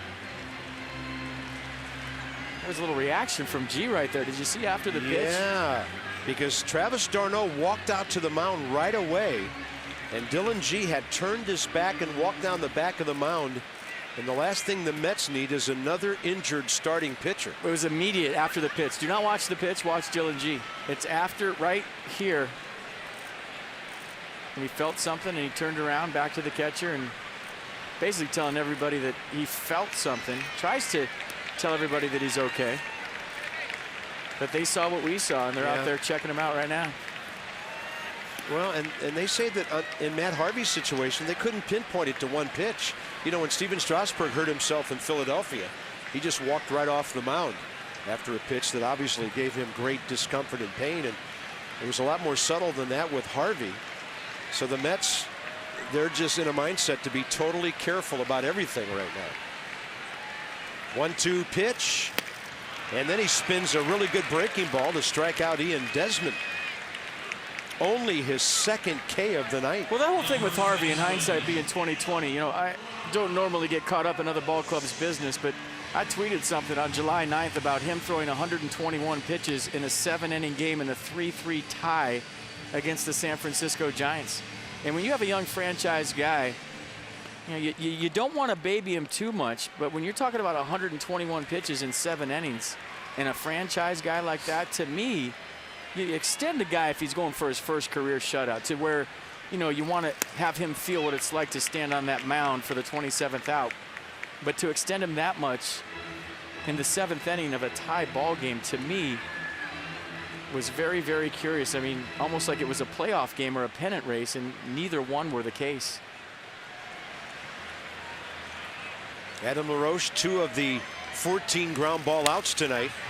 And that's going to be a line drive right at Daniel Murphy. So he has hit right into the shift 3 times. And this game is now into the 8th inning.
could be a star down the road for the Mets. Although they've beaten him, the Nats have one time already this year, 5 runs in less than 5 innings. And then Dan Herron on quite a streak, 4-0 with a save and a 1.98 ERA over his last 7 games, 6 of those starts. We'll get you going with Johnny and Ray, Nats Extra, 6:30. Then the ball game at 7:05. That'll be game 2 and some work to be done tonight. This ball game into the 8th inning. Mets 2, Nationals 1.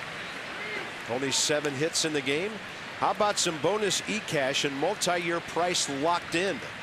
Become a 2014 season plan holder right now. It's available. This deal expires tonight, or rather September 30th, pardon me, 1 month from tonight. Visit nationals.com/2014 and some restrictions apply.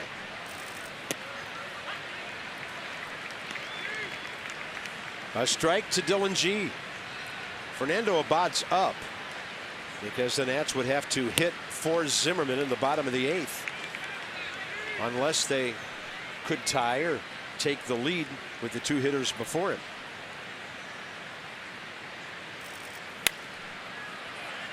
And Dylan G late for that swing.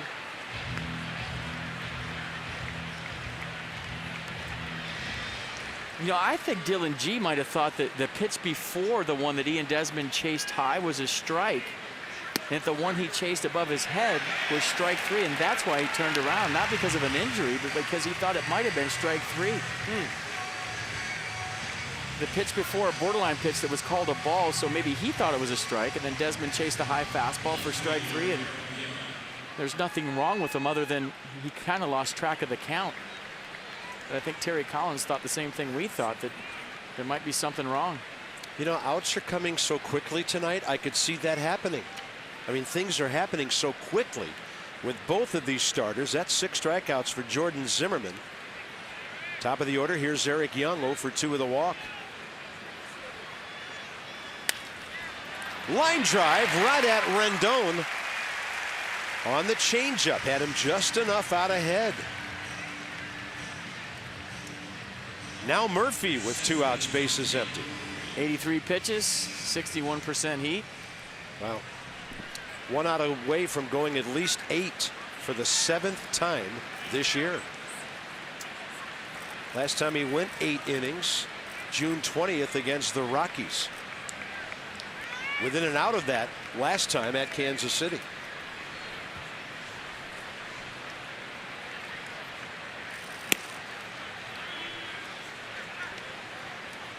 Tell you what, if this game was in July, it wouldn't be dark enough for the fireworks. And it would be in July. Wise decision to have fireworks after a game of the last Friday of August. 1 ball, 1 strike.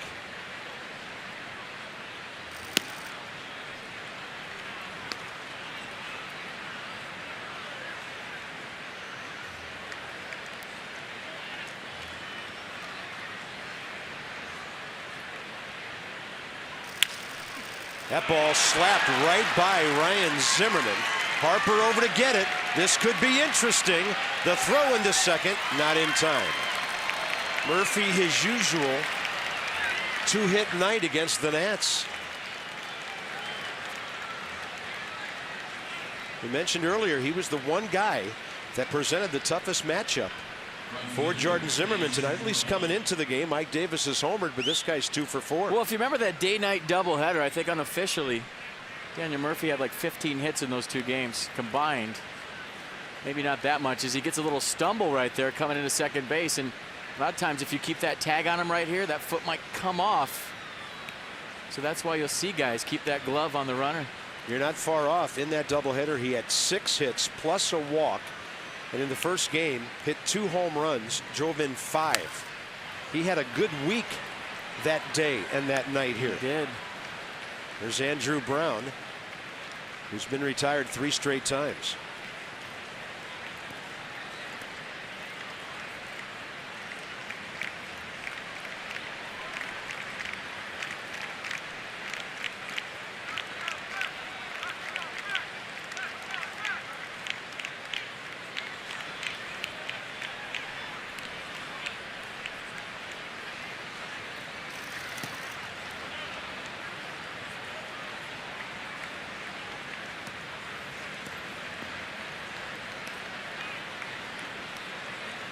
One ball, one strike.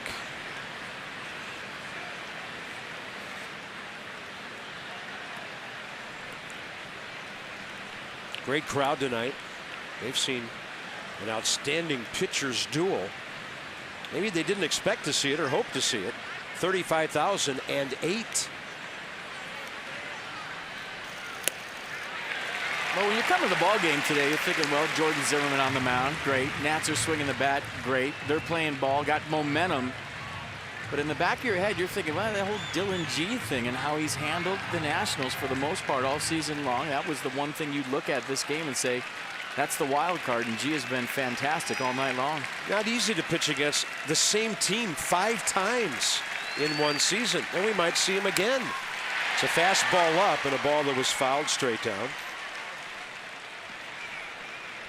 After Miami, the Nationals will play a 4-game series in New York.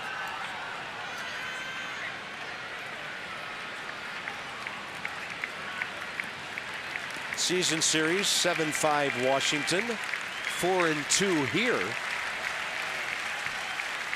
Crowd wants this game into the bottom of the 8th inning right now. Right where it is. Front door curveball stayed inside.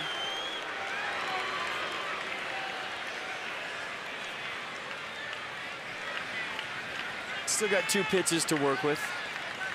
And Fernando Abad may be the man for Ike Davis.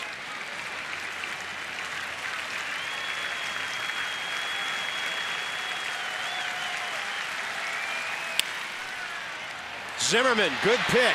Long throw. LaRoche comes off the bag. Maybe a throw that shouldn't have been made. And Daniel Murphy scores. It's 3-1. Murphy never stopped. And I'm sure that's a play that in hindsight, Ryan Zimmerman will tell you he shouldn't have made the throw because Murphy was roaring around the bag. And I don't think he had a chance at first base at all. You know, the instinct is to make a great play, bail your pitcher out, but you see Adam LaRoche coming off the base. This is where LaRoche realizes that Murphy is roaring around third base. Well, you go arm pump right there, arm fake. You got Murphy by a mile at home, but that is hindsight being 20/20, and what a game pitched by Jordan Zimmerman. Deserves a better fate. Yeah, Randy Knorr comes out to make the pitching change. Second straight game, Jordan Zimmerman goes 7 2/3. This call to the bullpen packaged by the UPS store. We love logistics.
Time for your Cholula hot sauce. A hot sauce with the iconic wooden cap.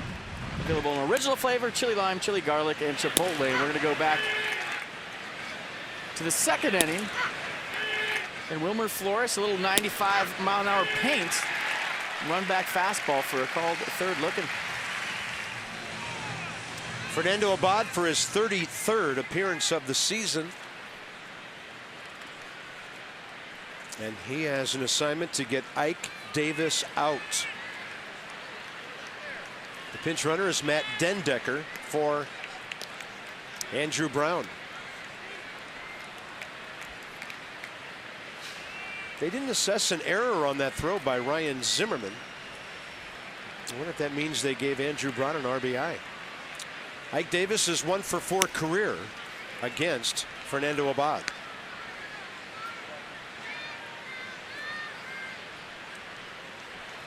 Yeah, well, where would the error be? I mean, it was a throw to LaRoche. Well, and I think the official score figured even if it was on target and a throw like that floating over there, Murphy would have still scored. And And Adam did the right thing. He came off the bag and tried to get some control on that throw, but he might not have had time to throw the guy out at home. Well, the only thing that Ryan couldn't see was the runner because he was going to the backhand. So in his defense, you know, you look at it and say, well, why did he throw it? Why didn't he go arm fake? When you're backhanding the ball like he was, his back is to the play. So he has no idea where the runner is. I mean, that's a lot to process in a couple of seconds to think, well, he might just keep going here. I mean, the instinct is to get the out, and when your back's to the play, you can't see that the runner hasn't slowed down, throttled down, and then he's going full speed into third base. If you're fielding that conventionally style to where you can see the runner peripherally out of the corner of your eye, then maybe you think about, you know, pump fake, but obviously you're going to make the play routinely. He had no idea that Murphy was running that hard and was thinking about scoring it. If he had eyes in the back of the head, he wouldn't have thrown it. Pretty good rip by Davis. 2 balls, 2 strikes.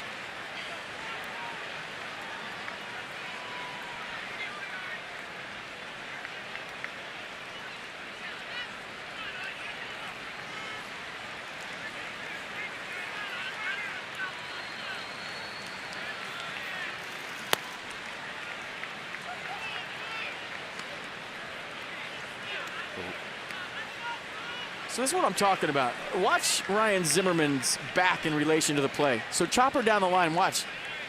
There's no way he can see where Murphy is at all, based on his back is to the play. So he's thinking, I got to get the out, and he has no idea that Murphy is running hard and coming hard to the base and not slowing down at all. Abad walks Ike Davis to on 2 outs. I mean, should he have thrown it hindsight? No, but how is he to know where the runner is and what he's thinking? It's all he's thinking is, I'm going to make the play and bail my pitcher out who's pitched a whale of a ball game here, and watch Daniel Murphy come whizzing by. Good read by Murphy. He's a good baseball player. Sure it's a heads-up play.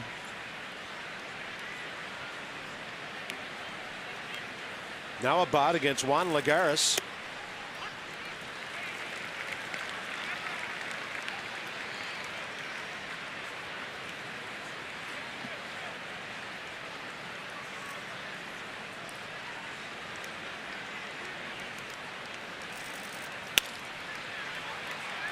And Desmond the short way to Rendon.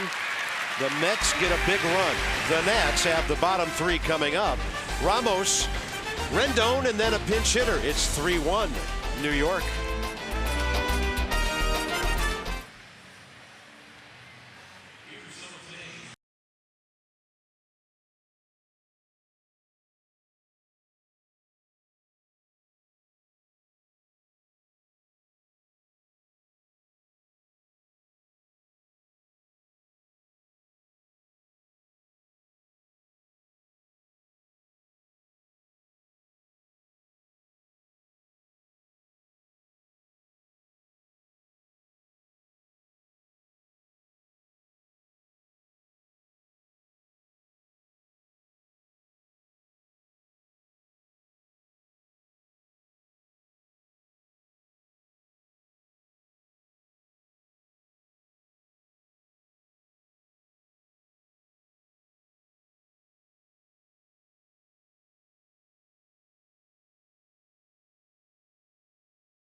6 more outs left, and just like we promised earlier in the game, it's not just a good time, it is big beer time, Miller time. And let's go back to Wilson Ramos and check out the Buffalo. 3rd inning, little slider backup piece right there from Dylan G. 9th home run of the year, and that's the only run of the night so far for the Nationals. So G has pitched a whale of a game, and he is still in there right now for the New York Mets. Wilson Ramos has had a perfect night against him with a home run and a walk. Staying in, Matt Dendecker to bat 3rd and play center field. That moves Juan Lagares over to right field.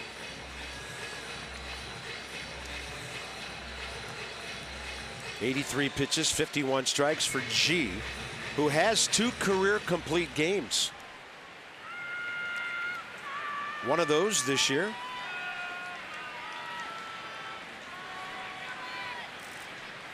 And that front door curveball, plenty of drop on it, and he missed.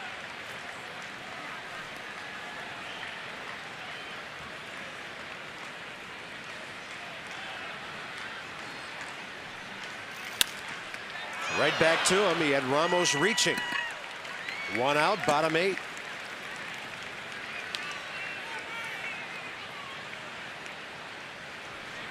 Well, it could be an interesting choice for Randy Knorr if he is the one running the ball club right now. Davey hasn't been in the dugout for a while. If Rendon gets on base, he could go with Chad Tracy with the power. If Rendon doesn't, maybe Steve Lombardozzi against the right-handed pitcher. Yeah, we don't know what's going on with Davey. We did see Lee Kuntz talking to him earlier in the game in the dugout, so maybe that back flaring up and Randy Knorr running the ship. Needs to put on the home run sign a couple of times.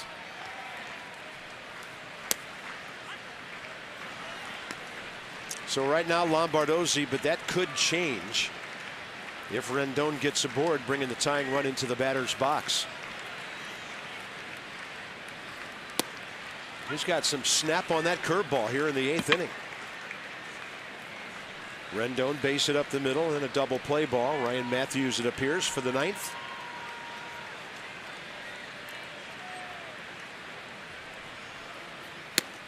Fastball up, 1-2. Yeah, pitch number 89 coming from G. 54 strikes, 34 balls. That is paint at the knees. 2 outs. Only his 3rd K of the night. Well, I'll tell you what, Travis d'Arnaud has been so impressive. You talk about a young catcher with smooth hands. Look at that frame right there. I mean, he takes a borderline strike and makes it look like a clear strike. So, you know, some of the obvious things you don't always see with catchers is soft hands. Travis d'Arnaud is as good as I've seen all year at framing pitches, especially the low pitch, and that's saying a lot for a young guy.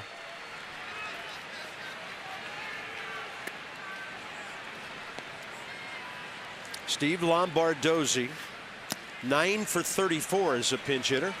Yeah, watch this last pitch and watch d'Arnaud's glove. It's very simple. He just catches it and kind of rotates it up a half a turn to take a borderline low pitch and make it look like a strike. Lombardozzi brings the power. See you later. Off the facing of the mezzanine out there. And Lombardozzi's 2nd of the year makes it a 1-run game.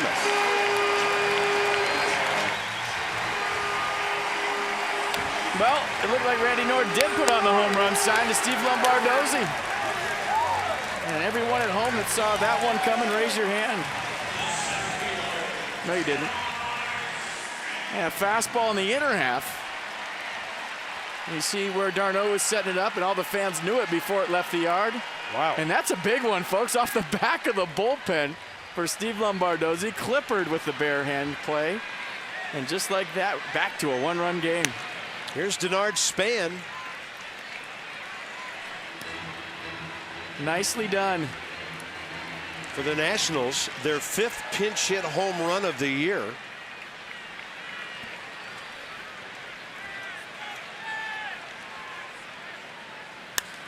And Span will flare this one down the left side. Actually, their fourth. Scott Hairston had one with the Cubs. Lefty Scott Rice. Right-hander Scott Atchison. Rice has appeared in more games than any reliever in the National League.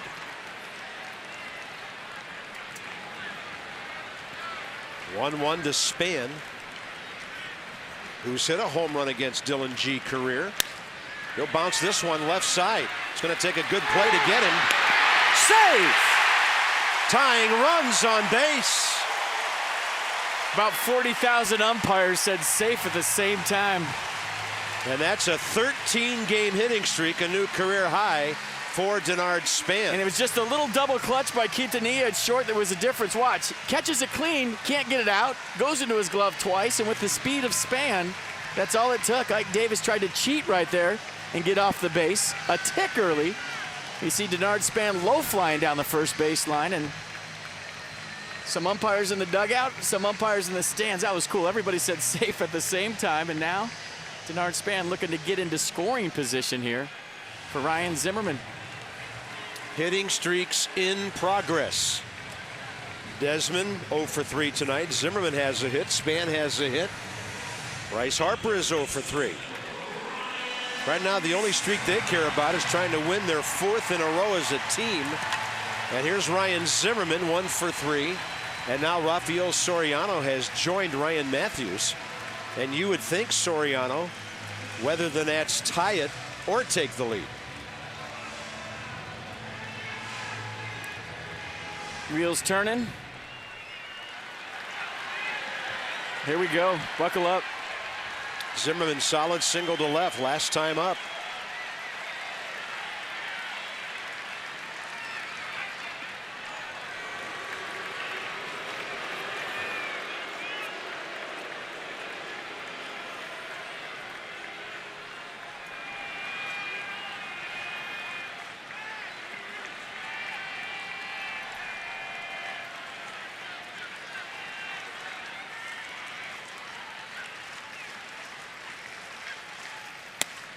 On the corner. Another good frame by d'Arnaud, another good pitch by G. Watch the subtle turn of the glove on the outer half to bring it back into the zone. Soft hands.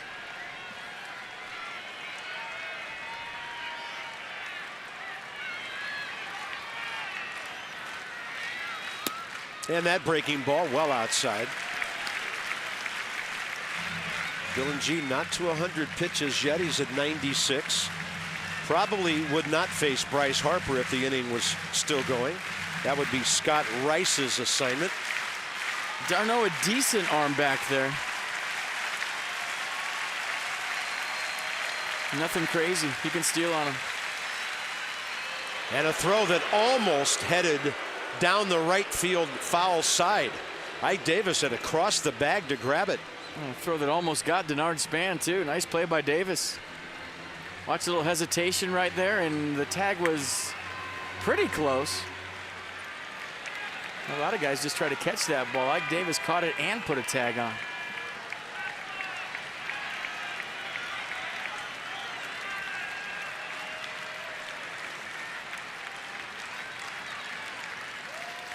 Zimmerman base hit.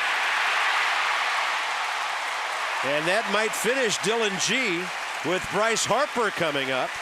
Zimmerman 2 for 4. And the tying runs at second base, and to the bullpen Terry Collins will go. Here they come.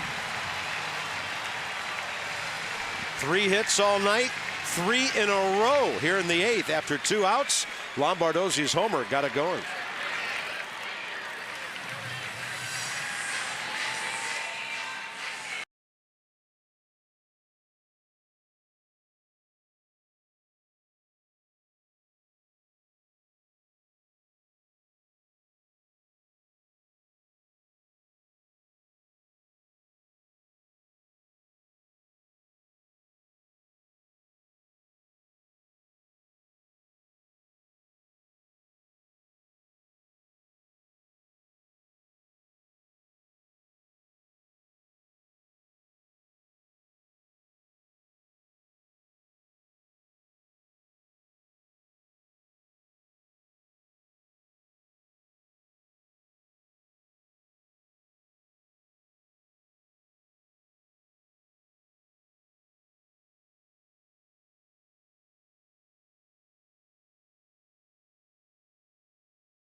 Bryce Harper's 1 for 3 career against Scott Rice.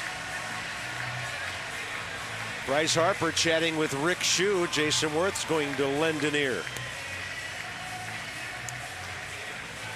Well, Rick Shue going to tell you what he's going to throw you, but he'll keep it simple. Get a game plan together, formulate it, get in the box, execute it.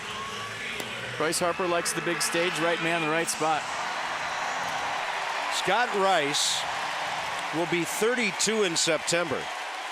He pitched in the minor leagues for 14 years.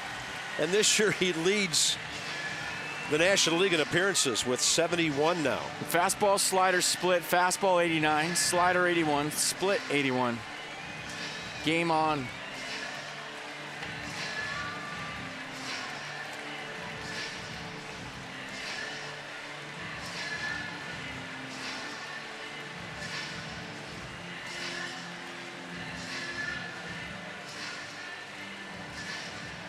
Bryce has grounded out to second base 3 times tonight. Yeah, Dylan G really worked him over with off-speed stuff. Lefty-lefty matchup here. Change it all with one swing. Crowd of 35,000 making a ton of noise. Maybe the loudest I've heard this ballpark all season. Yeah, this is the first night in a while we've had a playoff feel.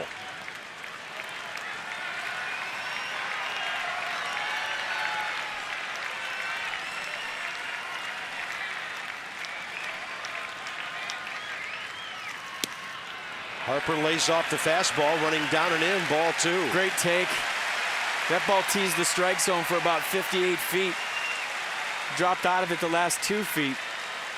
Count leverage for Harper.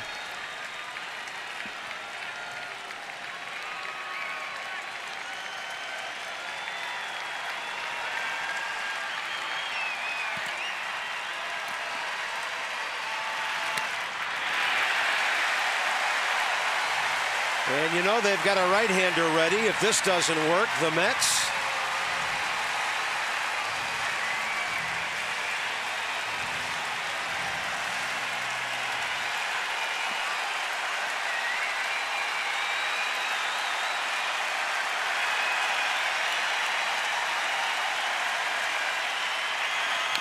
Harper swinging on 3-0.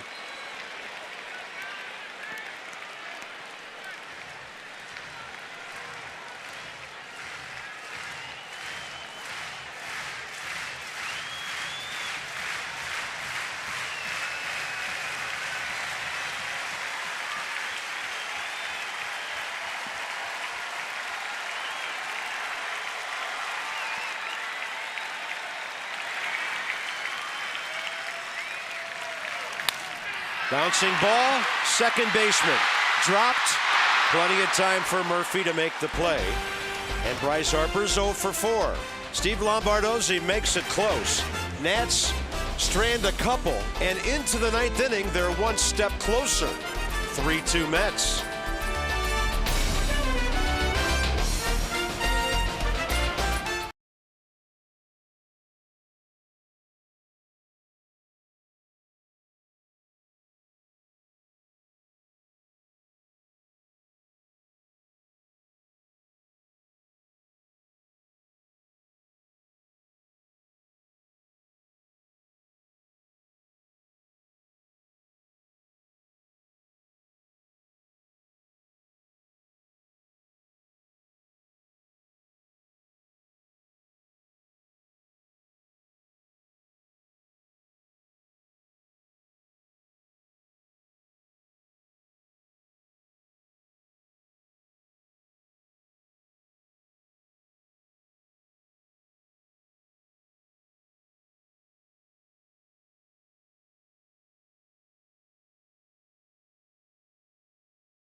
Noise ahead in the bottom of the ninth when Worth, Desmond, and LaRoche come up. Right now, the Nats have to keep this 3-2. MLB.TV celebrating 11 years. Catch the rest of this season in HD quality with MLB.TV Premium. Every out-of-market game live on more than 350 mobile and connected devices. So Ryan Matthews' 25th appearance, trying to get that ERA down and just trying to get the sinker to sink and get command of the strike zone again. Yeah, I don't think it's a mechanical thing anymore with Ryan Matthews. It's more of an attitude thing, and look for him to be far more aggressive with the fastball tonight. And just go right after these Mets hitters and keep this game right where it's at. They'll face Wilmer Flores for the first time under the watchful eye of Steve McCatty, and then Travis d'Arnaud, and then Omar Quintanilla.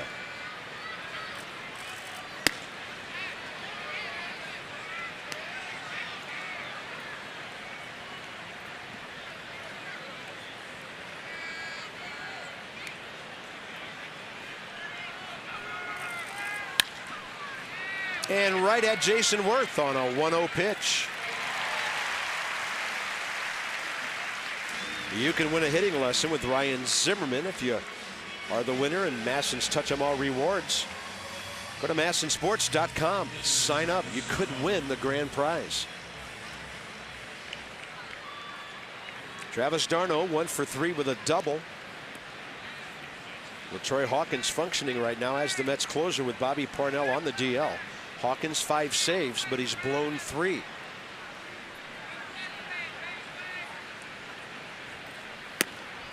Ryan Matthews, good fastball to get ahead.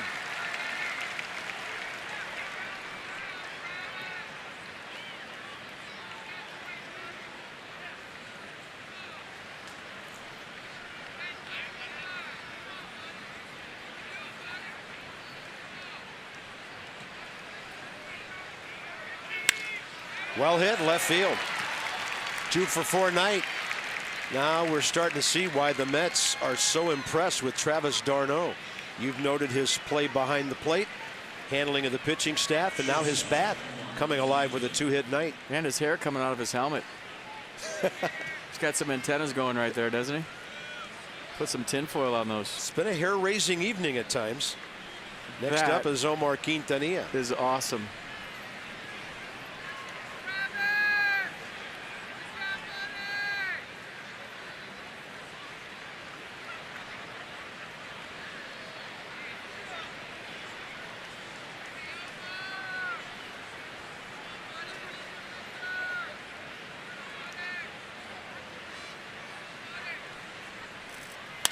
Quintanilla, hot shot. Looks like a 4.63. Ryan Matthews known for ground ball outs, and here we go. Jason Worth, Ian Desmond, Adam LaRoche. Bottom of the ninth coming.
At Nationals Park in this first of a 3-game weekend series against the New York Mets. Johnny Holiday and Ray Knight, we invite you to stick around when the ball game is over.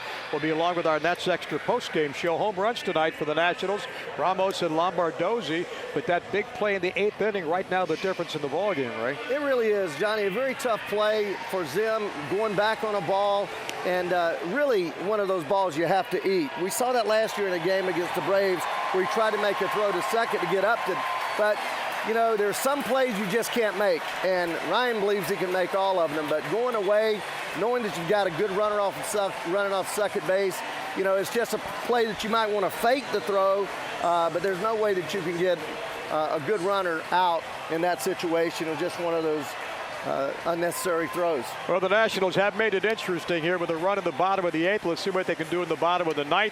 How about Steve Lombardozzi, Bob, at FP, with that big home run, his second of the year in the 8th inning? Yeah, well, it's so big, we're going to make it. Our Kia Drive of the Game. Drive of the Game is brought to you by Kia. Visit kia.com. Learn why Kia is one of the fastest growing car brands in America. Dylan G, supposed to be away. Went into the turbo zone of Steve Lombardozzi. You just don't go there. Second home run of the year, and everybody pumped up in the Nats dugout. You just got that feeling you had last year that they're just never out of any game all of a sudden. Lombardozzi's first career pinch hit home run. So all he can do now is watch and hope his teammates get this thing back even or go ahead and win it. This is LaTroy Hawkins, the 40-year-old right-hander who's now closing for the Mets. Obviously the most experienced guy on their staff. He does have 93 career saves, but 28 of them came in 0-1 with Minnesota and 25 more with the 0-4 Cubs. So he's been a middle to setup guy forever. And the matchups, first of all, Jason Worth, 3 for 4 career with a double and a home run off LaTroy Hawkins.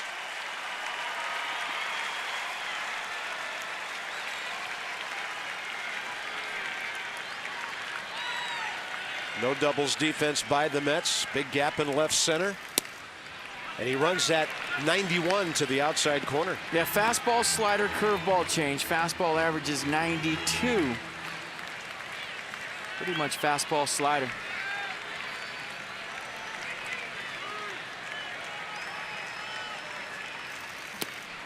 There's the slider.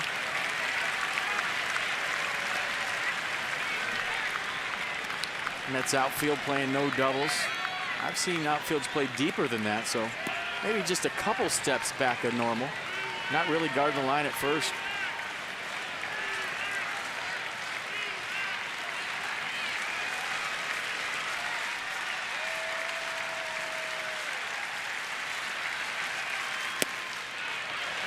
Another slide piece, low and away, 2-1.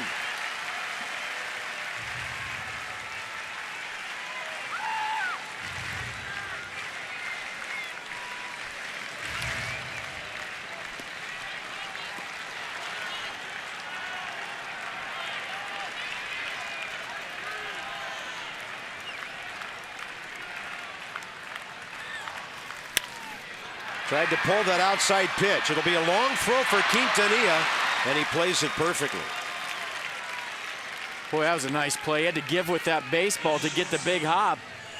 And it took one more tricky hop, and you were wondering if it was going to get under his glove as he kind of gave with it into center field. When you talk about soft hands on the run, so watch him give with this baseball right there. Does the spin move, plenty of time, right on the money. Clutch play in a one-run baseball game in the bottom of the 9th. That was not an easy play. Great job by the shortstop. Desmond 0 for 2 career against Hawkins. 93 that time. Couple of ground balls, a strikeout for Desmond tonight.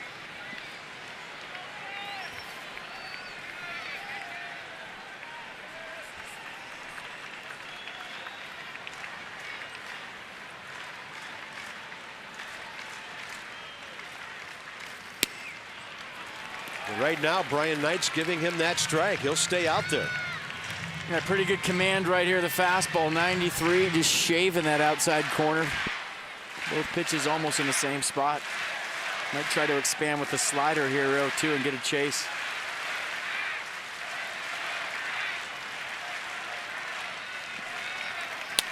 Desmond serves it. Right side. Ike Davis there to nab it. 2 outs. Couple of sharply hit balls here. And it'll be up to Adam LaRoche to keep it going. Watch Daniel Murphy, the second baseman, not Ike Davis, jump with Ike Davis. They both jumped at the same time, and as the outfielder, he was jumping for Ike Davis to get that ball. Adam LaRoche against LaTroy Hawkins' career 3 for 6 with a double. They've got the shift on with Wilmer Flores, the third baseman, by the umpire up the middle.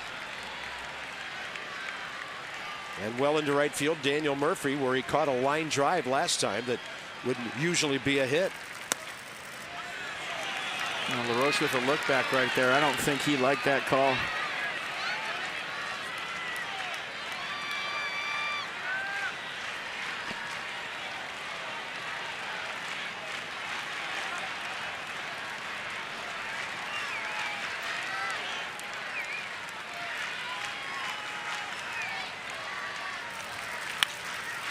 In the air, left field corner, and slicing.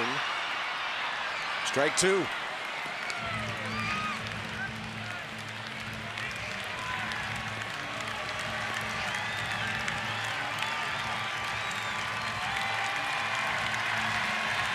Some rally lids.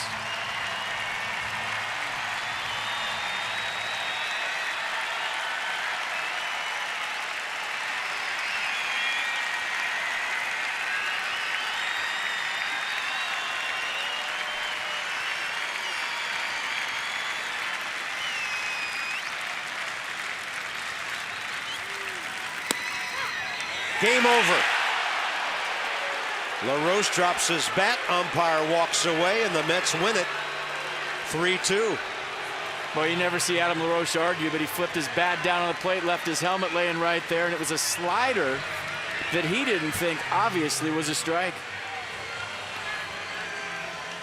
And check it out one more time. Everything away from Hawkins. And that one looked like it was down and away. But regardless, game over. I'll tell you what, you're not going to run the table.